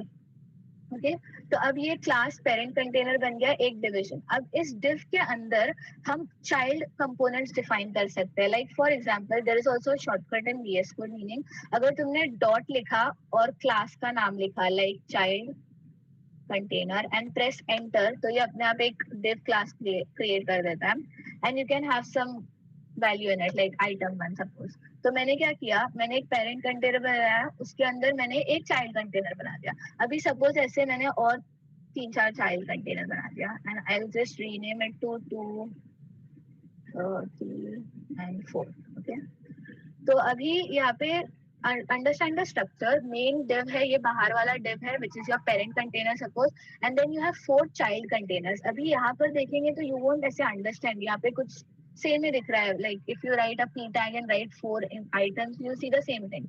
But यहाँ पे क्या हुआ, you have structured your page, you have divided your page into a proper layout। ये कैसे पता चलता है, we are going to go into body tag। इसमें देखेंगे ये जो div class parent container है, ओके, तो ये पेरेंट कंटेनर के अंदर you have 4 child containers as you can C.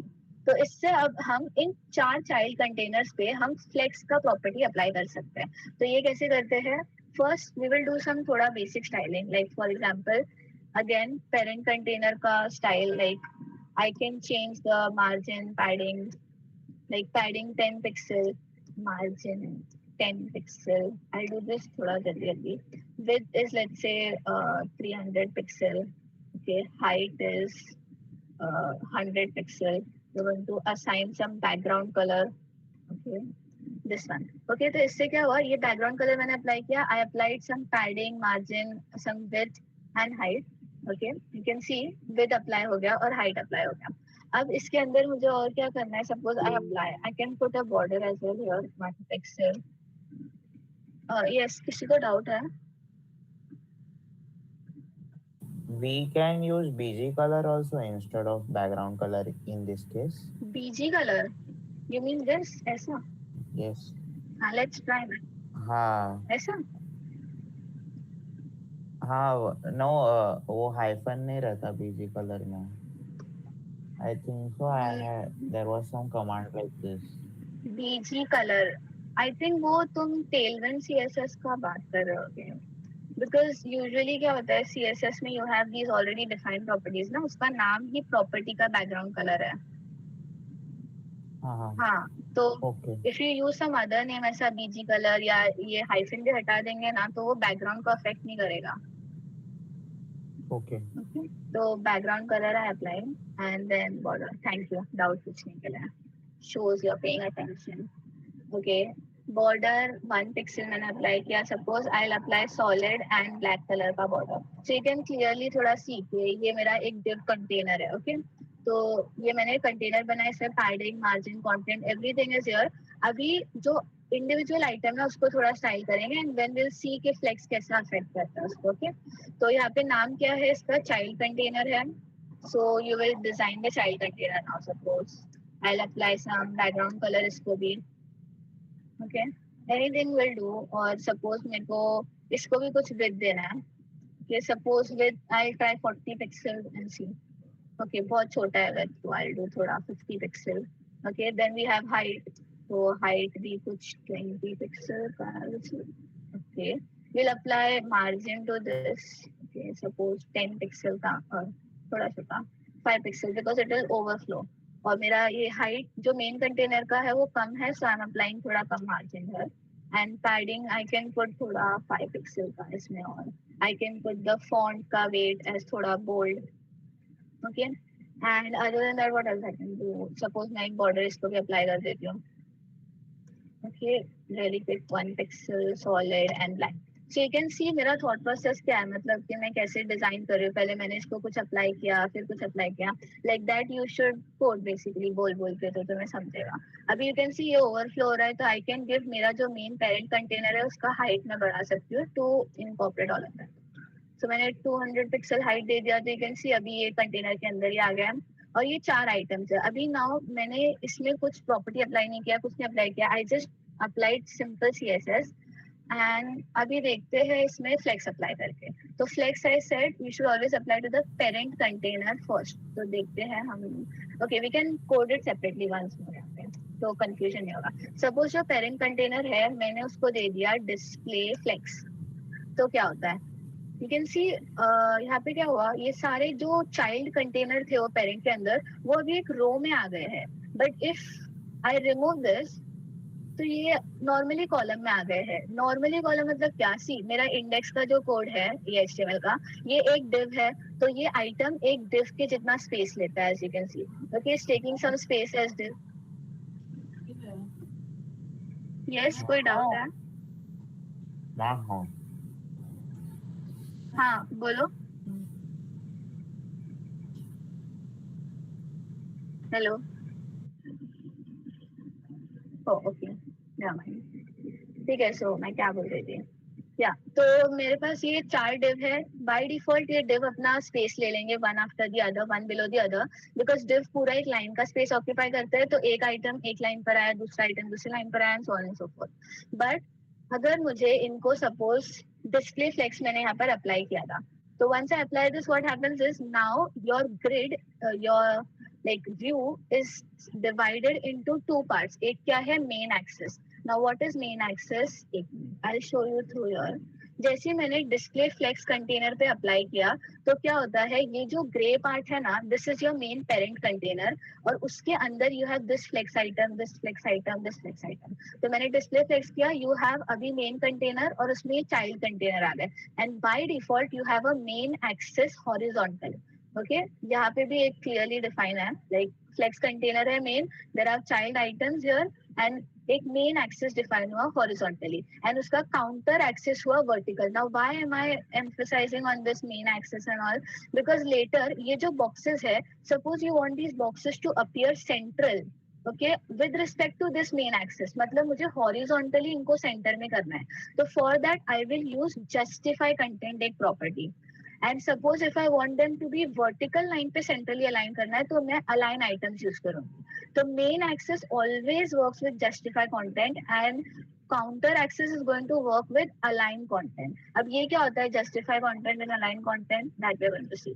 Suppose मैंने डिस्प्ले फ्लेक्स किया and first let's see flex direction मैंने लिखा रो, तो इससे कुछ होगा क्या? नहीं होगा, बिकॉज बाय डिफॉल्ट फ्लेक्स का जो डायरेक्शन है वो रो वाइज होता है या हॉरिजॉन्टल होता है. But if I change it to column, तो क्या होगा, ये वन बिलो द अदर आ जाएगा. So right now let's just keep it to row. समझ गए? सपोज ओके, तो ये रो वाइज आ गया. तो अभी मेन एक्सिस कैसी है? वो रो के अलोंग है. तो if I want them to appear centrally, एक minute, first I change the width so that you will clearly see the difference. Okay, so width मैंने बढ़ा दिया. Right now all of the items are towards the start. तो suppose मुझे अगर इनको ये horizontal axis के along center में लाना है, so for that what I'll do is I'm going to do justify content and center मैंने लिखा. तो इससे क्या हुआ, ये सारे आइटम हॉरिजॉन्टल एक्सिस के लॉन्ग सेंट्रल में आ गए. मुझे वर्टिकल एक्सिस के लॉन्ग सेंट्रल में लाना है, तो I put align items and then centre. तो ये वर्टिकल एक्सिस के लॉन्ग सेंट्रल में आ गए. ये क्यों हुआ, क्योंकि रो है फ्लेक्स डायरेक्शन. फ्लेक्स डायरेक्शन अगर कॉलम होता तो ये पूरा ही चेंज हो जाता. You can see layout change हो गया. Why, because now your main axis is vertical and your counter axis horizontal. तो मेन एक्सिस अभी जस्टिफाई कंटेंट करेंगे तो वर्टिकली चेंज होगा. ओके, इतना ये क्लियर है क्या? दिस इज थोड़ा confusing. Any doubt in this? Okay, तो अभी यहाँ पे और भी प्रॉपर्टीज यूज कर सकते हैं. लाइक फॉर एग्जांपल रो ही करते हैं. I did what, justify content को पहले समझते हैं. जस्टिफाई कंटेंट मैंने सेंटर किया तो सेंटर में आ गया कंटेंट. अभी तुम लोग यहाँ देखो, ओके, ये वाली स्क्रीन में सपोज मैंने जस्टिफाई कंटेंट स्टार्ट किया तो बाय डिफॉल्ट क्या रहता है, स्टार्ट रहता है. सारा आइटम स्टार्ट में आ जाता है. सपोज मैंने एंड किया तो फिर वो बाय डिफॉल्ट एंड में आ जाएगा. सपोज मैंने स्पेस बिटवीन किया. स्पेस बिटवीन से क्या होता है कि सब जो आइटम्स है उन सबके बीच में इक्वली स्पेस आ जाती है. जो पर्पल दिख रहा है ना, वो स्पेस आ गया उनके बीच में. Suppose I do space around. तो स्पेस अराउंड क्या होता है, बेसिकली इसमें अभी कैसा आएगा, यू कैन सी यहाँ पे स्टार्ट में भी कुछ स्पेस है और बीच में भी कुछ स्पेस है. अगर सपोज मैंने किया स्पेस इवनली तो इससे क्या होता है, सारा ही स्पेस मतलब स्टार्ट का एंड बीच का ये सारा इक्वल स्पेस में डिवाइड हो जाता है. So you can do justify content. Similarly align items का भी ऐसे ही कर सकते हैं. Align item suppose I do centre for now, तो अलाइन आइटम सेंट्रली अलाइन हो जाएंगे. Align items you can do like and में अलाइन कर सकते हो, तुम स्टार्ट में अलाइन कर सकते हो. So you can play around and see के तुम्हें जैसा लेआउट चाहिए उस हिसाब से you can fit it. Like for example suppose अभी मुझे बाय डिफॉल्ट इसको जस्टिफाई कंटेंट सेंटर करना है. सपोज मुझे इसको ये कंटेनर के बीच में लाना है, तो I do centre and align items में क्या करूंगी मैं, कोई बोल सकता है क्या? सपोज मुझे इसको बीच में लाना है एकदम कंटेनर के, तो I did justify content centre and align items. क्या करना चाहिए मुझे? अगर तुम्हें समझा है तो दिस इज थोड़ा इजी समझने के लिए. सेंटर. हाँ Center. Centre. Nice nice nice. तो सेंटर मैंने किया तो क्या हुआ, ये बीच में आ गया. ओके, तो ये फ्लेक्स से हम क्या करते हैं, हम लेआउट डिसाइड करते हैं. ये बॉक्स मुझे कहाँ चाहिए, कैसा चाहिए, ये मैं डिफाइन करूंगी. तो ये फ्लेक्स प्रॉपर्टी इंपॉर्टेंट है. This we are going to use in React Native workshop as well. तो यहाँ से हमने देख लिया it is used to align content and all that. Okay, तो फ्लेक्स से हम थोड़ा CSS का बेसिक कवर अप कर लिया अभी.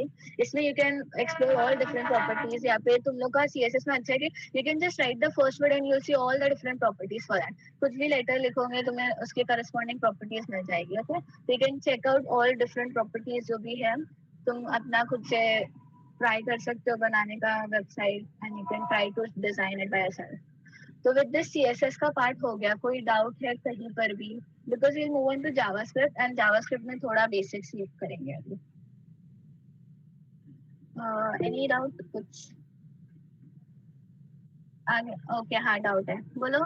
Dhruvesh. Yeah. Can't we, these flexbox properties, can't we directly write it in the class attribute inside the div container? Like div class is equals to dflex, flex column or row, then justify content, except writing हाँ कर सकते हैं. फिर वो inline हो गया ना. See I am teaching all external वाला पार्ट. तुम लोग यहाँ पे भी लिख सकते हो अपने आप. यहाँ पे तुम स्टाइल लिख के कर सकते हो. See you can do this style and then उसके अंदर तुम कर सकते हो डिस्प्ले फ्लेक्स या जो भी है. मतलब तुम इसके अंदर लिखने का बोल रहे हो ना Dhruvesh? Yeah, hello. Yeah, directly inside the class attribute, like div अच्छा, class okay equals to. Okay.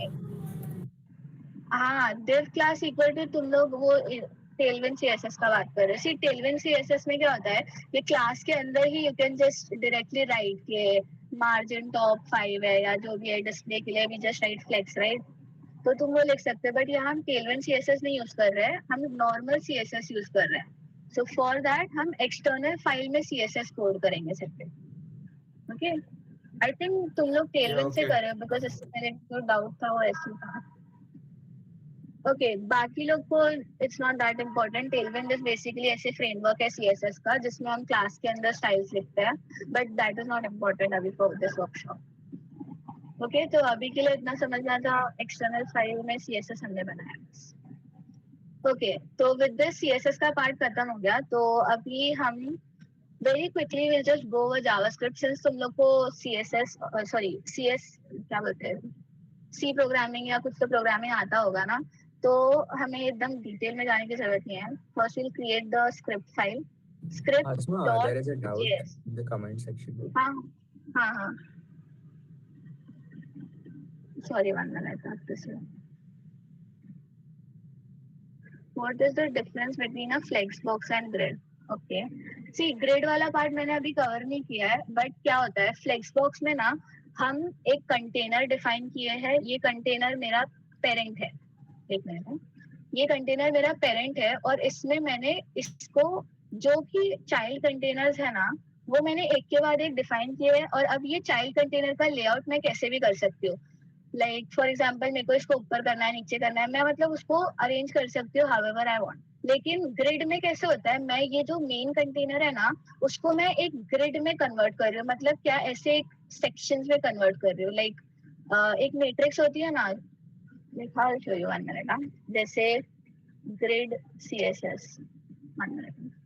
उसमें लेआउट में बेसिकली तुम ऐसे सेक्शंस में डिफाइन कर रहे हो. लाइक ओके मैं इसमें से कैसे हाँ ओके दिस. तो ग्रिड में क्या किया मैंने, डिस्प्ले फ्लेक्स अगर हमने किया तो ऐसे सेक्शन नहीं बनता है वो कंटेनर का. लेकिन अगर हम डिस्प्ले ग्रिड करते हैं तो उसमें क्या होता है, जो मेन पेरेंट कंटेनर है ना वो ऐसे सेक्शंस में बन जाता है. सो now you can be more थोड़ा फ्लेक्सिबल. लाइक फॉर एग्जांपल मुझे कंटेनर बनाना है, ये 1 से लेके 3 तक का उसका हाइट होना चाहिए और 3 से लेके 3 तक का उसका विड्थ होना चाहिए. तो यू कैन ऐसा थोड़ा और उसमें क्या बोलते हैं फ्लेक्सिबल हो जाएगा. Like for example you are just dividing that parent container into parts और उस पार्ट्स में हम उसको बना रहे हैं. लाइक एक कंटेनर को उतना स्पेस एलोकेट कर रहे हैं based on the boxes basically. Like you can see यहाँ पे ऐसा इतना बॉक्स का पार्ट उसने एक कंटेनर में लिया. But when you are defining display flex में क्या होता है, खाली वो कंटेनर है ना, फ्लेक्स में हमने खाली एक कंटेनर बनाया और उसमें जो चाइल्ड है वो एक के बाद एक मेन एक्सिस के अलोंग अलाइन हो जाते हैं बस. तो फिर हम ये 2 एक्सिस के अलोंग ही उन्हें एडजस्ट करते हैं फॉर लेआउट. बट ग्रिड में हम बेसिकली ऐसे सीक्वेंस में करते हैं जैसे लाइक 1 2 3 तक का, 3 से 4 तक का उसका width, like that. Is that clear? I am trying to be जितना स्पेसिफिक है. Thank you. ओके तो सीएसएस में अच्छा क्वेश्चन था. ग्रिड वाला part I am not taking up right now because grid usually हम इतना यूज नहीं करेंगे. फ्लेक्स से भी वही काम हो जाता है. After flex we are going to start with JavaScript. As I said हमने एक स्क्रिप्ट का फाइल बनाया. शुड आई कंटिन्यू और कोई डाउट है?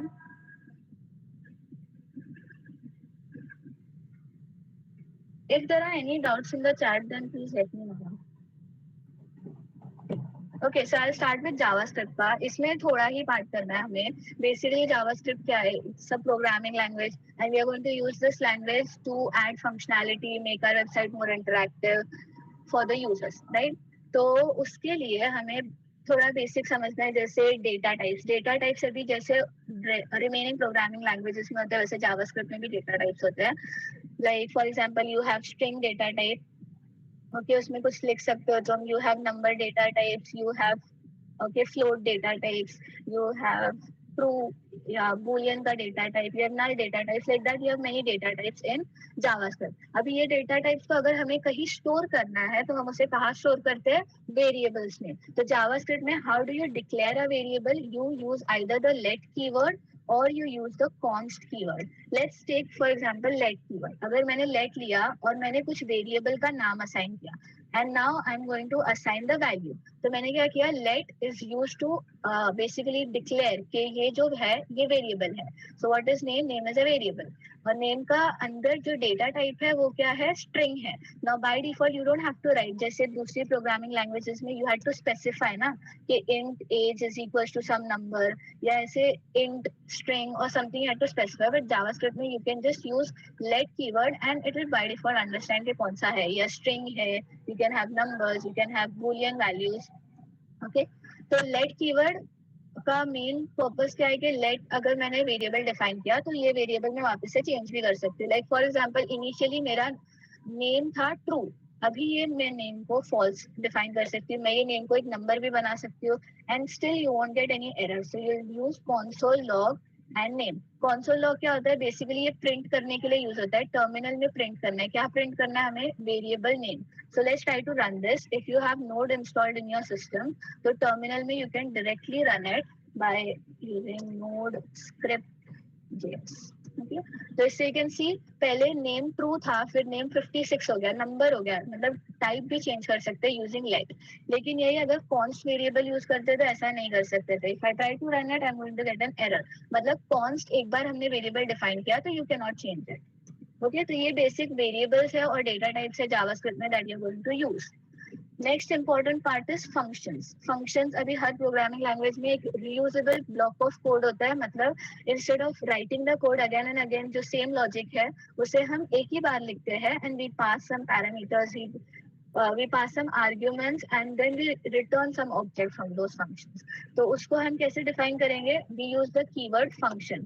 तो फंक्शन कीवर्ड डिफाइन कर लिया, उसके बाद हम फंक्शन का नाम देंगे कुछ.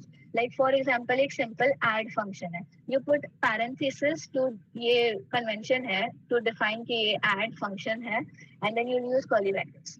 ओके, अब इसके अंदर you can do anything, like you can do 1 a plus b. Okay, suppose, और मैं यहाँ पे क्या करूंगी? पैरामीटर्स पास करूंगी लाइक a and b. अब ये a and b पैरामीटर्स का you are going to call it from outside the function.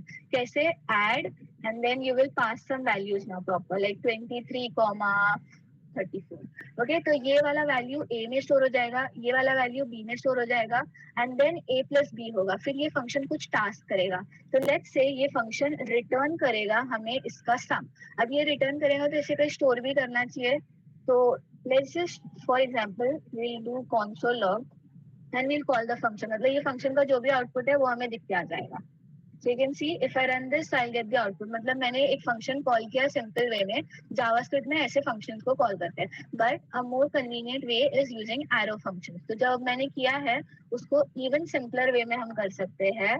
Meaning you will define a function like this. Suppose मेरा फंक्शन का नाम है add. मैंने const variable से इसको इनिशियलाइज किया equal to and then brackets ये by default देना ही पड़ता है for functions. Then you are going to use something called as an arrow, this arrow operator. इससे क्या हुआ? मैंने एक arrow assign किया, मतलब अब ये function मुझे कुछ return करेगा. तो I can just take this 23 जो भी वैल्यू है मैं यहाँ पे पैरामीटर से पास कर सकती हूँ and now this arrow function is by default going to return it, or you can just write return a plus b. ऐसे भी कर सकते हैं. तो ये जो है add वेरिएबल में स्टोर हो जाएगा और अभी हम इसको यहाँ से कॉल कर रहे हैं. So let's see, यहाँ पे एरो फंक्शन रन होगा. तो बेसिकली हमने क्या किया? मोस्टली रिएक्ट में ये वाला पार्ट बहुत यूज होता है. Meaning you are just directly going to call function, ऐसा ब्रैकेट देके ये arrow sign and then your curly brackets to return it.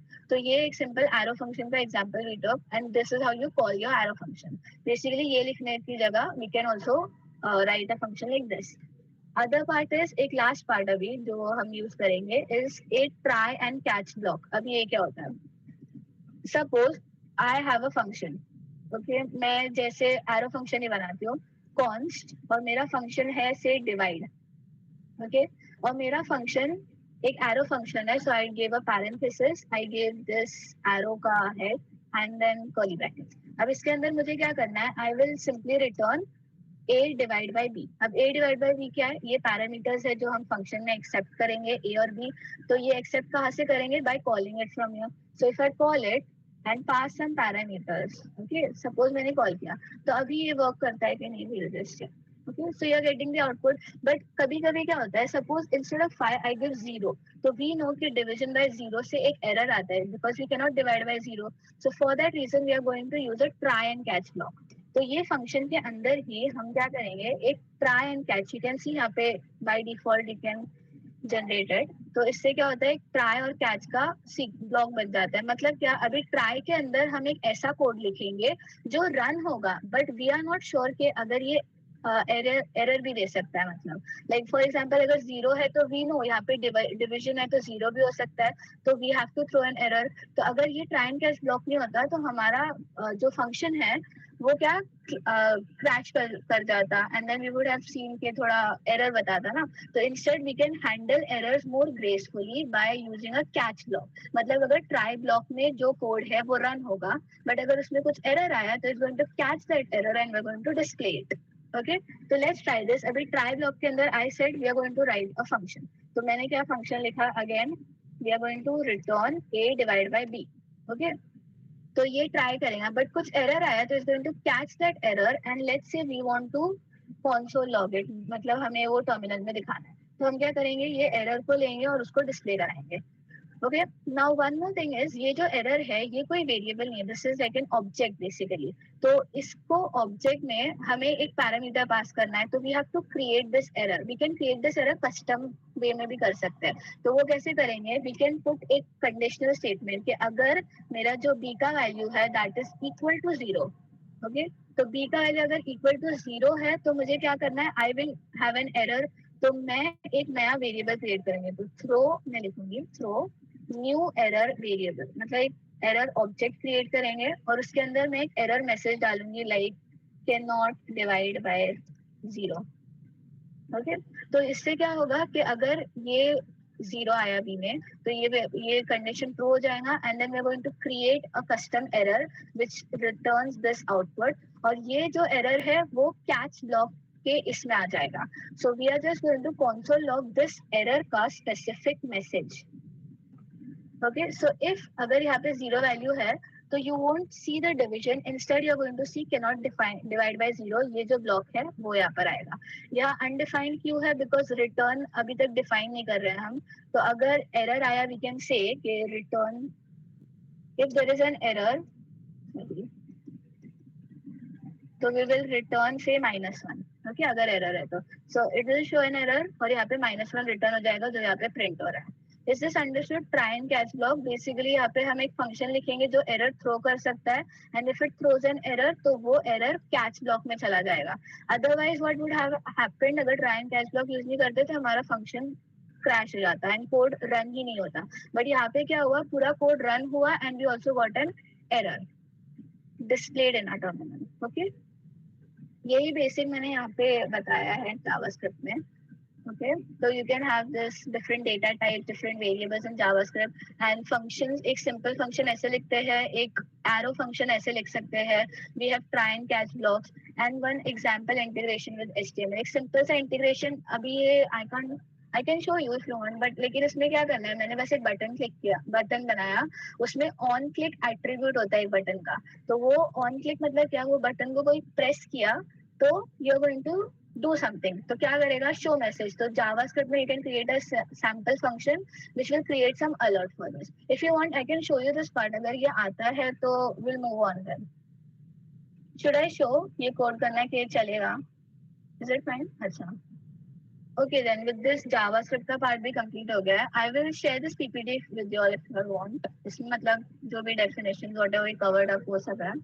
And if you want, I'll share the repo also so you can understand क्या किया हमने, and I want you all to practice by yourself। क्योंकि हमने coding नहीं किया है तो तुम लोग बैठ के खाली सीख नहीं सकते ना। wait, there is an error। कुछ तो है, एक मिनट, there are oh हाँ, JavaScript में ना actually see ये जो होता है ना comparison operator, you can have double equal to also, इससे कुछ फर्क नहीं पड़ता है। see you can check। Okay, same है, बट ट्रिपल इक्वल टू क्यों करता है, बिकॉज ये बहुत स्ट्रिक्ट चेकिंग करता है, मतलब ये एग्जैक्ट वैल्यू को कंपेयर करता है। डबल इक्वल टू रहता है ना तो what happens is it can also compare the type. जैसे अगर b इंटीजर है और 0 भी इंटीजर है तो वो कभी कभी क्या करता है कि ये टाइप को भी कंपेयर कर लेता है। बट इफ यू वांट एकदम स्ट्रिक्ट कंपैरिजन ना तो you use 3 equal to dash, मतलब क्या, वो एग्जैक्ट इनसाइड का वैल्यू चेक करेगा, मतलब b का जो वैल्यू है उसको ये 0 के वैल्यू से कंपेयर करेगा। So there are no like chance for ऐसा data type mismatch. Okay, Rohan, is that clear? Okay, any other doubt?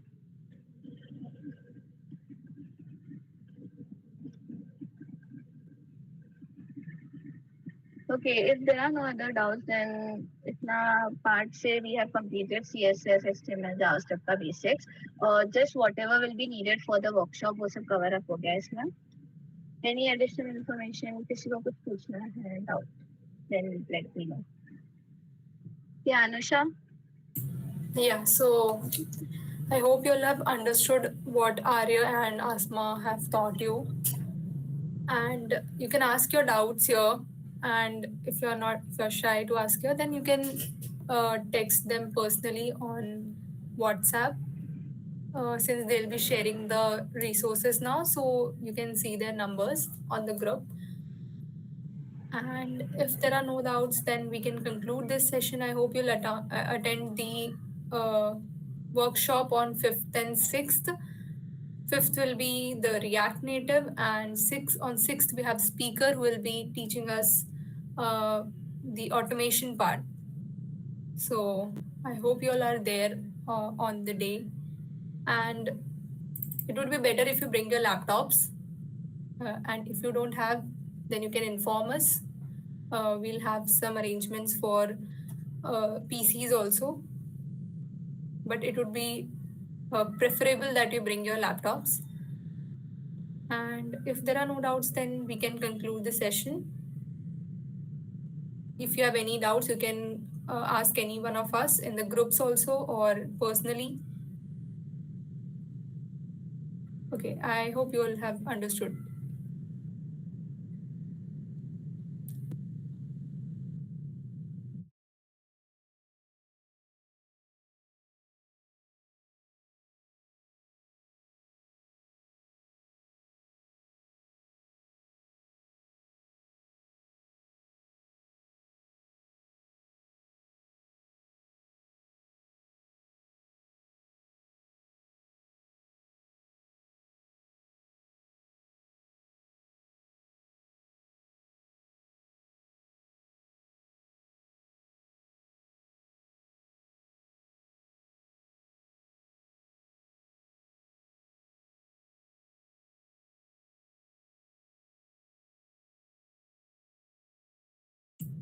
There might be some IT students as well. I want to add something. So, is there anyone who has faced any issues while the installation or setup thing? Okay, so if you have any doubts, you can reach out to us. So basic Git, Node, and there are some more things like Telegram. Yeah.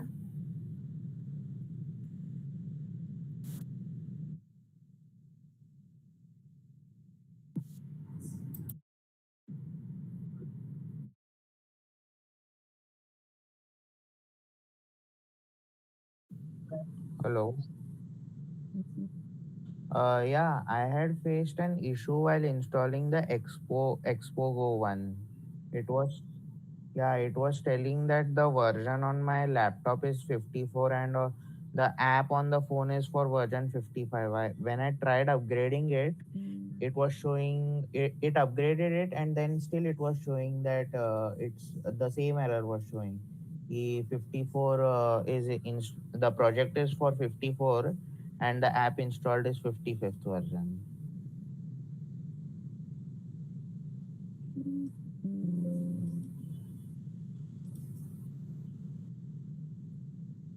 No, it's not. Listen.